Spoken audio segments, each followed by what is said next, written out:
السلام عليكم ورحمة الله وبركاته. إن الحمد لله نحمده ونستعينه ونستغفره ونعوذ بالله من شرور أنفسنا ومن سيئات أعمالنا. من يهده الله فلا مضل له ومن يضلل فلا هادي له.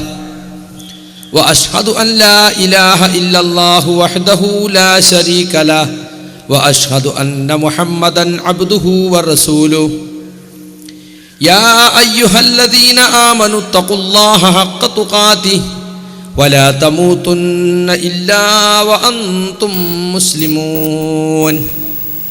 أما بعد فإن خير الحديث كتاب الله وأصدق السنن سنن محمد صلى الله عليه وسلم وشر الأمور محدثاتها وكل محدثة بدعة وكل بدعة ضلالة وكل ضلالة في النار. إن أريد إلا الإصلاح ما استطعت وما توفيقي إلا بالله عليه توكلت وإليه أنيب. رب اشرح لي صدري ويسر لي أمري واحلل عقدة من لساني يفقهوا قولي. أعوذ بالله من الشيطان الرجيم. ومن يدع مع الله إلها آخر لا برهان له به فإنما حسابه عند ربه إنه لا يفلح الكافرون. സ്നേഹമുള്ള സഹോദരി സഹോദരന്മാരെ, മുജാഹിദ് പ്രവർത്തകരെ, അനുഭാവികളെ, ഈ വാക്കുകൾ ശ്രദ്ധിക്കാൻ എത്തിയിട്ടുള്ള സഹൃദയരായ ശ്രോതാക്കളെ, നാട്ടുകാരെ, അടുത്തും അകലെ നിന്നും ഈ വാക്കുകൾ ശ്രദ്ധിക്കുന്ന മറ്റു സംഘടനാ അനുഭാവികളെ, പരമകാരുണികനും കരുണാനിധിയുമായ നാം ഏവരെയും പോറ്റി വളർത്തുന്ന നമ്മുടെ സട്ടാവും സംരക്ഷകനുമായ അല്ലാഹു സുബ്ഹാനഹു വ തആലയെ ജീവിതത്തിൻ്റെ എല്ലാ മേഖലകളിലും സൂക്ഷിച്ചുകൊണ്ട് അവൻ്റെ നിയമനിർദ്ദേശങ്ങൾ ഒന്നൊഴിയാതെ ജീവിതത്തിൽ പാലിച്ചുകൊണ്ട്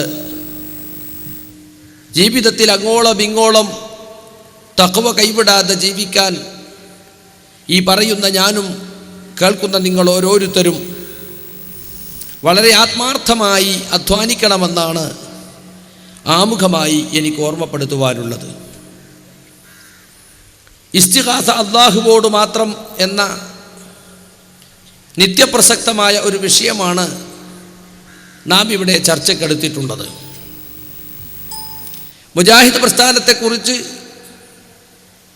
നേരിയ തോതിൽ അറിയുന്ന ഒരാൾക്ക് പോലും അറിയാം, ഈ പ്രസ്ഥാനത്തിൻ്റെ മുഖ്യ വിഷയം തന്നെ തൗഹീദും ശിർക്കും വേർതിരിക്കുന്ന പ്രബോധനമാണ്.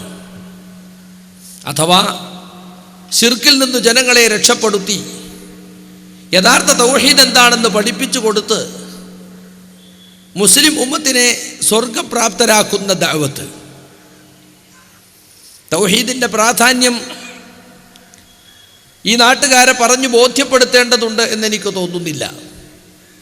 വിശുദ്ധ ഖുർആനിൽ 1/3 ഭാഗവും ചർച്ച ചെയ്തിട്ടുള്ള വിഷയം അല്ലാഹുവിനെ മാത്രം ആരാധിക്കുക, അവൻ്റെ ഏകത്വം അംഗീകരിക്കുക, അവനോട് മാത്രം പ്രാർത്ഥിക്കുക,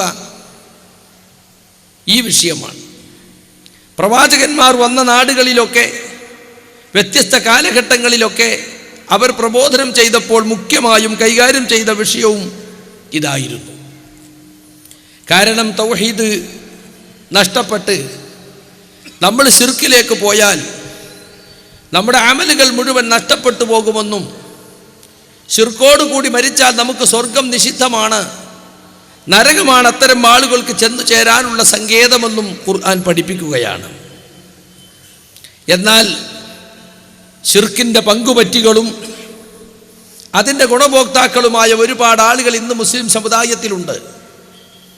ജാറപ്പൂജയും തജ്ജന്യമായ ആണ്ടുനേർച്ചകളും ഉറൂസുകളും അങ്ങനെ പലതരത്തിലുള്ള ശിർക്കൻ ആചാരങ്ങളും വരുമാന മാർഗമായി കൊണ്ടു നടക്കുന്ന ഒരുപാട് മുസ്ലിം സംഘടനകൾ തന്നെ ലോകത്തിൻ്റെ നാനാഭാഗത്തുമുണ്ട്. അതിനാൽ തന്നെ സലഫി പ്രസ്ഥാനത്തെ തകർക്കുവാനും സലഫി പ്രസ്ഥാനം നശിച്ച് കാണുവാനും അവർ ആഗ്രഹിക്കുക സ്വാഭാവികമാണ്. ശിർക്കിനെ സംരക്ഷിച്ചുകൊണ്ട് തൗഹീദിനെ തകർക്കണം, അതിനുവേണ്ടി എല്ലാ യാഥാസ്ഥിക ഗ്രൂപ്പുകളും ഒരുമിക്കണം എന്നാണ് അവരിപ്പോൾ ആഹ്വാനം ചെയ്തുകൊണ്ടിരിക്കുന്നത്. ഗ്രൂപ്പ് പരമായ ഭിന്നതകളൊക്കെ മറന്ന് മുജാഹിദ് പ്രസ്ഥാനത്തിനെതിരിൽ എല്ലാ വിഭാഗങ്ങളും കൈകോർക്കാൻ ശ്രമിച്ചുകൊണ്ടിരിക്കുകയാണ്. പക്ഷേ മുജാഹിദുകളെ സംബന്ധിച്ചിടത്തോളം ഇത് പുതുമയുള്ള കാര്യമല്ല.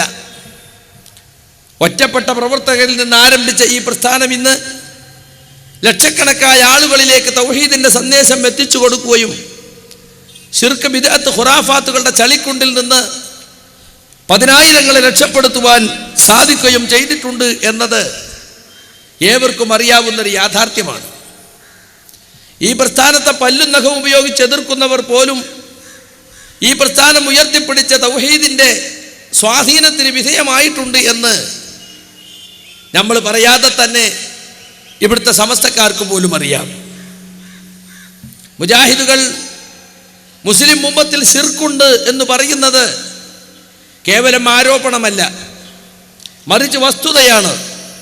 മൊഹ്യദ്ദീൻ ശൈഖെ രക്ഷിക്കണേ, ബദരീങ്ങളെ കാക്കണേ, മൊനമ്പത്തെ ബീവിയെ എനിക്കൊരു കുട്ടിയെ തരണേ, മടവൂർ വലിയെ എൻ്റെ രോഗം മാറ്റണേ എന്നിങ്ങനെ മഹാന്മാരെ വിളിച്ചു തേടുന്ന പ്രാർത്ഥനകൾ ഇസ്തിഗാസ എന്ന ഓമന പേരിട്ട് ന്യായീകരിക്കുകയാണ് യഥാർത്ഥത്തിൽ ഇവിടുത്തെ എല്ലാ ഖുബൂരി ഗ്രൂപ്പുകളും ചെയ്തുകൊണ്ടിരിക്കുന്നത്. എന്നാൽ വിശുദ്ധ ഖുർആൻ അവതരിക്കുന്ന കാലഘട്ടത്തിൽ അബൂജഹലും മുത്തുബത്തും ശൈബത്തും അടക്കമുള്ളവർ വിളിച്ചു പ്രാർത്ഥിച്ചിരുന്നതിൽ മഹാന്മാരുണ്ടായിരുന്നു. ഇബ്രാഹിം നബിയുണ്ട്, ഇസ്മായിൽ നബിയുണ്ട്, ലാത്തയുണ്ട്. എന്നിട്ട് എന്താണ് റസൂൽ പറഞ്ഞത്? നിങ്ങൾ ആ ബിംബത്തെ അങ്ങ് വലിച്ചെറിഞ്ഞിട്ട് അവരെ വിളിച്ചു തേടിക്കോ എന്നാണോ? മുസ്ലിയാക്കന്മാർ പറയുന്നത് അങ്ങനെയാണ്. ഖുർആൻ എതിർത്തത് ബിംബാരാധനയാണ്. ഖുർആനിൽ വന്നിട്ടുള്ള അള്ളാഹു വല്ലാത്തവരോട് ദുആ ചെയ്യരുത് എന്ന് പറയുന്ന ആയത്തുകളൊക്കെ അതൊക്കെ ബിംബാരാധകർക്കെതിരിലുള്ള ഹജറിനെയും ഷജറിനെയും അഥവാ മരം കൊണ്ടും കല്ലുകൊണ്ടുമുള്ള പ്രതിമകളെ ആരാധിച്ചിരുന്നവർക്ക് എതിരിലുള്ള ആയത്തുകളാണ് എന്നാണ്. എന്നാൽ സുഹൃത്തുക്കളെ, പ്രതിമകളോടല്ല ഇസ്ലാമിനുള്ള എതിർപ്പ്. പ്രതിമ ഒരു പ്രതീകം മാത്രമാണ്. അവരെ മനസ്സിലുള്ളത് മഹാന്മാർ കേൾക്കും, സഹായിക്കും, അറിയും. അവർക്ക് അഭൗതികമായ നിലക്ക് സഹായിക്കാൻ കഴിയും എന്നുള്ളതാണ്. ആ വിശ്വാസം സൃഷ്ടികളിൽ ആരെക്കുറിച്ചുണ്ടായാലും അത് ശിർക്കാണ്, അള്ളാഹുവിൽ പങ്കുചേർക്കലാണ്. അള്ളാഹു കാണുന്ന പോലെ കാണുമെന്നും അള്ളാഹു കേൾക്കുന്ന പോലെ കേൾക്കുമെന്നും അള്ളാഹു സഹായിക്കുന്നത് പോലെ സഹായിക്കാൻ സാധിക്കുമെന്നും വിശ്വസിച്ചുകൊണ്ട് അള്ളാഹുവിൻ്റെ പടപ്പുകളിൽ ആരെ വിളിച്ചു തേടിയാലും ആരോട് സഹായം ചോദിച്ചാലും അഭൗതിക മാർഗത്തിലുള്ള സഹായ തേട്ടം അത് ശിർക്കാണ്, പടച്ചവനിൽ പങ്കുചേർക്കലാണ്, അള്ളാഹു പൊറുക്കാത്ത പാപമാണ്. എന്നാൽ ഇവിടെ കാണുന്നത് എന്താണ്? അള്ളാഹു അല്ലാത്തവർ വിളിച്ച് പ്രാർത്ഥിക്കുന്ന ആളുകൾക്കെതിരിൽ ആയത്തുകളും ഹദീസുകളും ഉദ്ധരിച്ചുകൊണ്ട് നമ്മൾ സംസാരിക്കുമ്പോൾ ഇവിടെ ശിർക്ക് നിലനിൽക്കണമെന്ന് ആഗ്രഹിക്കുന്ന ജാറപൂജകന്മാർ അവർ പറയുന്നു, നിങ്ങളോതുന്ന ആയത്തൊക്കെ ആരാധിക്കരുത്, മഹാന്മാരോട് അല്ലെങ്കിൽ അള്ളാഹു അല്ലാത്തവരോട് ദുആ ചെയ്യരുത് എന്നല്ലേ? ഞങ്ങൾ ദുആ ചെയ്യുന്നില്ല, ഞങ്ങൾ ആരാധിക്കുന്നില്ല, ഞങ്ങൾ ഇസ്തിഗാസ നടത്തുന്നേ ഉള്ളൂ എന്നാണ്. കേട്ടാൽ ആളുകൾ എന്ത് വിചാരിക്കും? ഇസ്തിഗാസ അനുവദിക്കപ്പെട്ടതും ദുആ പാടില്ലാത്തതുമാണ്. വാസ്തവത്തിൽ ദുആഇന്റെ അർത്ഥത്തിലുള്ള ഇസ്തിഗാസയാണ് ഇവിടെ നടക്കുന്നത്. നിങ്ങൾക്കറിയാം, മുഹമ്മദ് മുസ്തഫ സല്ലല്ലാഹു അലൈഹി വസല്ലം ബദറിൽ ദുആ ചെയ്തു, അല്ലാഹുമ്മ ഇൻ തുഹ്ലിക ഹാദിഹിൽ ലിസാബ ലൻ തുഅബദ ഫിൽ അർളി അബദ. ഈ കൊച്ചു സംഘത്തെ അല്ലാഹുവേ നീ ഇവിടെ നശിപ്പിച്ചാൽ ഈ പ്രദേശത്ത് നീ ആരാധിക്കപ്പെടുന്നതേ അല്ല എന്ന് റസൂൽ കരീം സല്ലല്ലാഹു അലൈഹി വസല്ലം മുട്ടുകുത്തി നിന്ന് കൈകൾ ഉയർത്തി പ്രാർത്ഥിച്ച രംഗം വിശുദ്ധ ഖുർആൻ നമുക്ക് പറഞ്ഞു തരുന്നുണ്ട്. അവിടെ ഖുർആൻ ഉപയോഗിച്ചു. ആ പ്രാർത്ഥനയെ സംബന്ധിച്ചും ആ പ്രാർത്ഥനയുടെ ഫലമായി മലക്കുകൾ അല്ലാഹു ഇറക്കിയതിനെ സംബന്ധിച്ചും പിന്നീട് അനുസ്മരിച്ചുകൊണ്ട് ഖുർആൻ ആയത്തിറങ്ങി, ഇത് തസ്തഗീസൂന റബ്ബക്കും ഫസ്തജാബ ലക്കും അന്നീ മുമിദ്ദുക്കും ബിഅൽഫിൻ മിനൽ മലായികത്തി മുർദിഫീൻ. നിങ്ങൾ നിങ്ങളുടെ റബ്ബിനോട് ഇസ്തിഗാസ നടത്തിയപ്പോൾ നിങ്ങളുടെ റബ്ബ് നിങ്ങൾക്ക് ഉത്തരം നൽകി. 1000ഓളം വരുന്ന മലക്കുകളെ കണ്ട് ഞാൻ നിങ്ങളെ സഹായിക്കുന്നതാണ്. വാസ്തവത്തിൽ എന്താണ് ഉണ്ടായത്? അള്ളാഹു മലക്കുകളെ ഇറക്കി സഹായിച്ചു. ബദർ യുദ്ധം വമ്പിച്ച വിജയമായി. 1000-ലധികം വരുന്ന ഖുറൈശി കൂട്ടങ്ങളെ പരാജയപ്പെടുത്താൻ മുസ്ലിമീങ്ങൾക്ക് സാധിച്ചു. എത്രയെത്ര കൊച്ചു സംഘങ്ങളാണ് വലിയ സംഘങ്ങളെ പരാജയപ്പെടുത്തിയിട്ടുള്ളത് അള്ളാഹുവിന്റെ അനുമതി പ്രകാരം എന്ന് വിശുദ്ധ ഖുർആൻ അതിനെ സംബന്ധിച്ച് പറയുന്നു. ഞാൻ എടുത്തുദ്ധരിച്ചത് ഇവിടെ റസൂൽ സല്ലല്ലാഹു അലൈഹി വസല്ലം നടത്തിയ ഹൃദയസ്പൃക്കായ ആ പ്രാർത്ഥന, കരഞ്ഞു പ്രാർത്ഥിച്ച ആ പ്രാർത്ഥന, അതിനെക്കുറിച്ച് ഖുർആൻ ഉപയോഗിച്ച വാക്ക് ഇസ്തിഗാസ എന്നാണ്. അപ്പൊ ദുആ എന്ന അർത്ഥത്തിൽ ഉപയോഗിക്കുന്ന ഇസ്തിഗാസ ഏതോ അതാണ് ഇവിടെ തർക്കത്തിലുള്ള ഇസ്തിഗാസ. അല്ലാതെ ഒരാൾ കിണറ്റിൽ വീണു, കരയിലുള്ളവരോട് എന്നെ രക്ഷിക്കണേ എന്ന് പറഞ്ഞാൽ അതൊരു ഇസ്തിഗാസയാണ്, അത് തർക്കമുള്ള വിഷയമല്ല. ഒരു പട്ടി നിങ്ങളെ പിന്നാലെ കൂടിയാൽ ഓ എന്നെ രക്ഷിക്കണേ എന്ന് പറഞ്ഞാൽ അത് ഇസ്തിഗാസയാണ്, പക്ഷേ തർക്കത്തിലുള്ള ഇസ്തിഗാസയല്ല. മൂസ നബി അലൈഹിസ്സലാം തൻ്റെ കുടുംബക്കാരനെ സഹായിച്ചത് ഖുർആൻ പറയുന്നുണ്ട്. ഖിബ്തി വർഗത്തിൽപ്പെട്ട ആളും ബനൂ ഇസ്രായേൽപ്പെട്ട ആളും തമ്മിൽ ശണ്ട കൂടുമ്പോൾ മൂസ നബി അലൈഹിസ്സലാത്തു വസ്സലാം അവിടേക്ക് കടന്നു ചെന്നപ്പോൾ തൻ്റെ കുടുംബക്കാരൻ മൂസ നബിയോട് സഹായം തേടി. തൻ്റെ കക്ഷിയിൽപ്പെട്ടവൻ തൻ്റെ ശത്രുവിനെതിരിൽ മൂസയോട് ഇസ്തിഗാസ നടത്തിയെന്ന് ഖുർആൻ പറയുന്നു. അത് സാധാരണ അർത്ഥത്തിലുള്ള ഇസ്തിഗാസയാണ്. മൂസാ നബി അദ്ദേഹത്തെ സഹായിച്ചു. ഒരു കുത്തുകുത്തി ശത്രുവിൻ്റെ കഥ കഴിഞ്ഞുവെന്ന് ഖുർആൻ പഠിപ്പിക്കുന്നു. അപ്പോൾ ഇസ്തിഗാസ അല്ലാഹുവോട് മാത്രം എന്നത് ദുആ അല്ലാഹുവോട് മാത്രം എന്ന് പറയുന്നത് പോലെ തന്നെയാണ്. ദുആഇന്റെ അർത്ഥത്തിലുള്ള ഇസ്തിഗാസയാണ് ഇവിടെ നമ്മുടെ സമുദായം നടത്തിക്കൊണ്ടിരിക്കുന്നത്. അത് തെറ്റാണെന്ന് പറയാനാണ് മുജാഹിദുകൾ ഇത്രകാലം ഈ വിഷയത്തിൽ ജനങ്ങളോട് ഉത്ബോധനം നടത്തിയത്. വമൻ അളല്ലു മിമ്മൻ യദ്ഉ മിൻ ദൂനില്ലാഹി മൻ ലാ യസ്തജീബു ലഹു ഇലാ യൗമിൽ ഖിയാമ.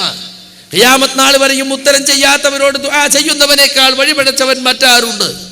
വഹും അൻ ദുആഇഹിം ഗാഫിലൂൻ. അവർ ഇവരുടെ ദുആയെ സംബന്ധിച്ച് അശ്രദ്ധരാണ്. ഖുർആൻ അവതരിക്കുന്ന കാലഘട്ടത്തിൽ ഈസ നബിയെ വിളിച്ച് പ്രാർത്ഥിക്കുന്ന ക്രിസ്ത്യാനികളുണ്ട്, ഉസൈർ നബിയെ വിളിച്ച് പ്രാർത്ഥിക്കുന്ന യഹൂദികളുണ്ട്, ലാത്തയെ വിളിച്ച് പ്രാർത്ഥിക്കുന്ന മക്ക മുശ്രിക്കുകളുണ്ട്, ജിന്നുകളെയും മലക്കളെയും വിളിച്ച് പ്രാർത്ഥിക്കുന്ന മക്ക മുശ്രിക്കുകളുണ്ട്. എല്ലാവരോടും കൂടി പറഞ്ഞു അവർക്കാർക്കും ഖിയാമത്ത് നാൾ വരെയും ഉത്തരം ചെയ്യാൻ സാധ്യമല്ല. ബർസഖിൽ ബർസഖിലേക്ക് പോയ ആളുകൾ അവർക്കൊരിക്കലും ഈ ദുനിയാവിലുള്ള ആളുകളുടെ അപേക്ഷകൾ കേൾക്കാൻ സാധ്യമല്ല, അവരുമായി ബന്ധപ്പെടാൻ സാധ്യമല്ല. നേരെ മറിച്ച് അവർക്ക് അങ്ങോട്ടും ബന്ധപ്പെടാൻ സാധ്യമല്ല. അവർ ഇവരുടെ ദുആഇനെ സംബന്ധിച്ച് അശ്രദ്ധരാണെന്നും നാളെ പരലോകത്ത് മനുഷ്യർ ഒരുമിച്ച് കൂട്ടപ്പെടുന്ന സന്ദർഭത്തിൽ പ്രാർത്ഥിക്കപ്പെട്ട മഹാന്മാർ പ്രാർത്ഥിച്ചവരെ തള്ളിപ്പറയുമെന്നും ഖുർആൻ പഠിപ്പിക്കുകയാണ്. ഈ ആശയം വിശുദ്ധ ഖുർആൻ ഒരുപാട് സ്ഥലങ്ങളിൽ എടുത്തു പറയുന്നുണ്ട്. സുഹൃത്തുക്കളെ, എന്തിനാണ് മുജാഹിദ് പ്രസ്ഥാനം ഇതൊക്കെ പറഞ്ഞത്? മുസ്ലിം ഉമ്മത്ത് ശിർക്കിൽ നിന്ന് രക്ഷപ്പെട്ടാൽ മാത്രമേ അവർക്ക് സ്വർഗത്തിലെത്താൻ സാധിക്കുകയുള്ളൂ.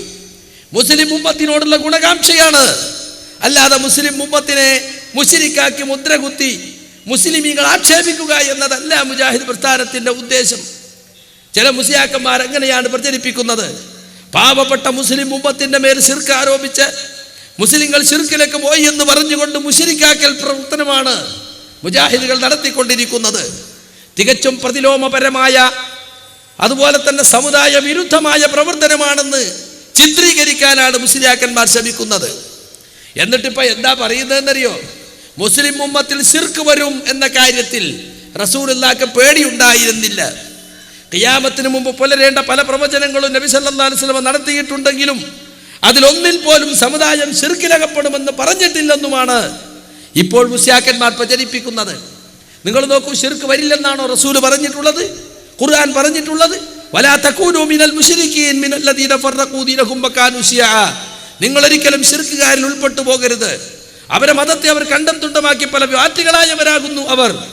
ഖുർആൻ പറയാണ്, യാക്കൂബ് നബി അലൈഹിസ്സലാം മരിക്കാൻ നേരത്ത് സ്വന്തം മക്കളെ വിളിച്ചിട്ട് ചോദിച്ചതെന്താ? മാ തഅബുദൂന മിൻ ബഅദി. എനിക്കു ശേഷം നിങ്ങൾ ആരെയാണ് ആരാധിക്കുക?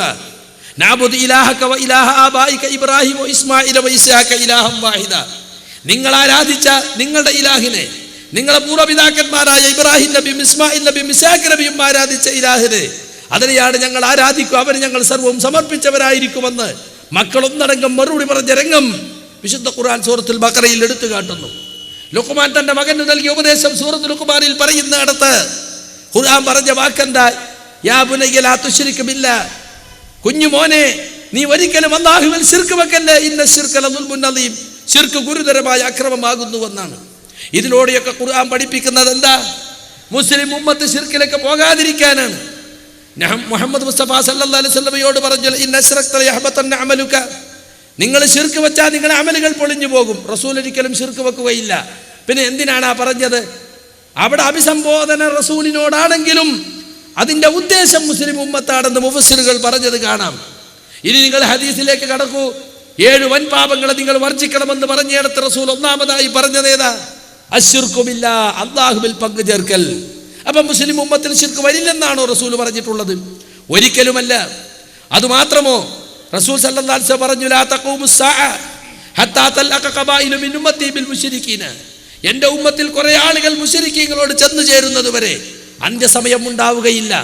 വഹത്താ തഅബുദ ഖബായിലു മിൻ ഉമ്മത്തി അൽ ഔസാൻ, എൻ്റെ ഉമ്മത്തിൽ കൊട്ട കുറേ വിഭാഗങ്ങൾ ബിംബങ്ങൾ ആരാധിക്കുന്ന അവസ്ഥ വരെ ഉണ്ടാകും. അതുവരെ അന്ത്യസമയം സംഭവിക്കുകയില്ല. മുസ്ലിം ഉമ്മത്ത് ശിർക്കിലേക്ക് വഴുതിപ്പോകുമെന്ന മുന്നറിയിപ്പ് തന്നെയാണ് റസൂൽ കരീം സല്ലല്ലാഹു അലൈഹി വസല്ലം നൽകിയിട്ടുള്ളത്. പക്ഷേ മുസ്ലിയാക്കന്മാർ സഹീഹുൽ ബുഖാരിയിലെ ഹദീസ് ദുർവ്യാഖ്യാനം ചെയ്യാണ്. ഫവല്ലാഹി മാ അഖാഫു അൻ തുശ്രികൂ ബഅദി, എനിക്ക് ശേഷം നിങ്ങൾ ശിർക്കിൽ പോകുമെന്നതിനെയല്ല ഞാൻ ഭയപ്പെടുന്നത്. വലാകിൻ അഖാഫു അൻ തനാഫസു ഫീഹാ, ഈ ദുനിയാവിൽ നിങ്ങൾ കിടമത്സരം നടത്തുന്നതിനെയാണ് എനിക്കുള്ള ഭയം.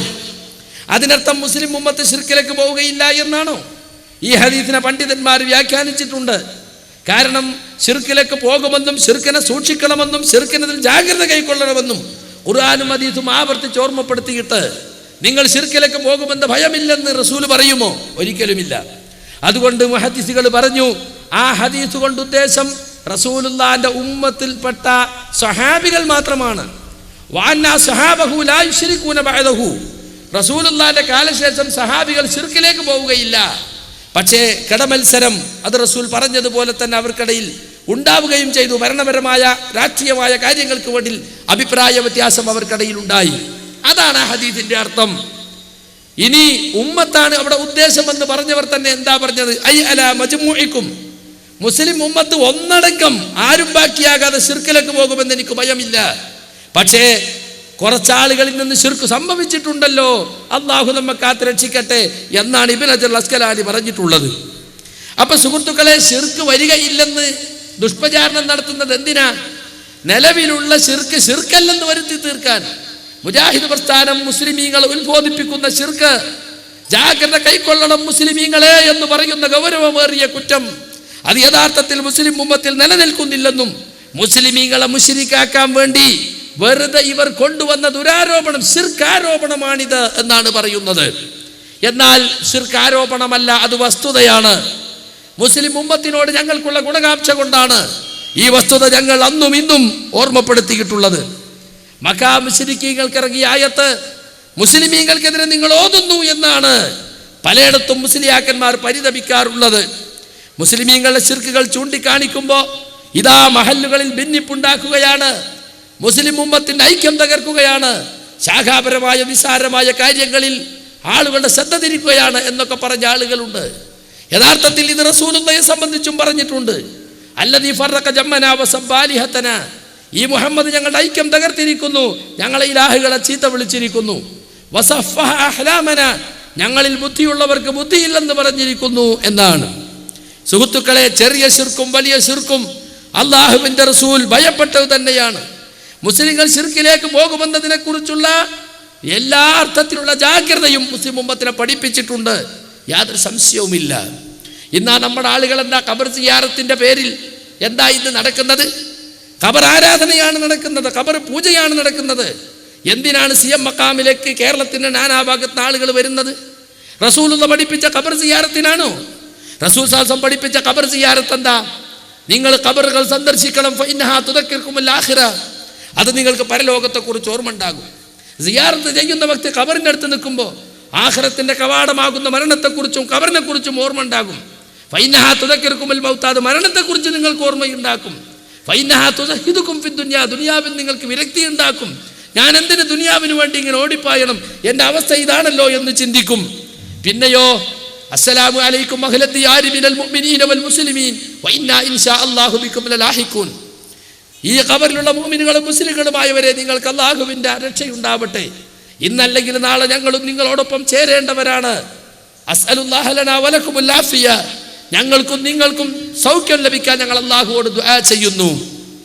അപ്പോൾ ഖബറാളിക്ക് വേണ്ടി ദുആ ചെയ്യുക.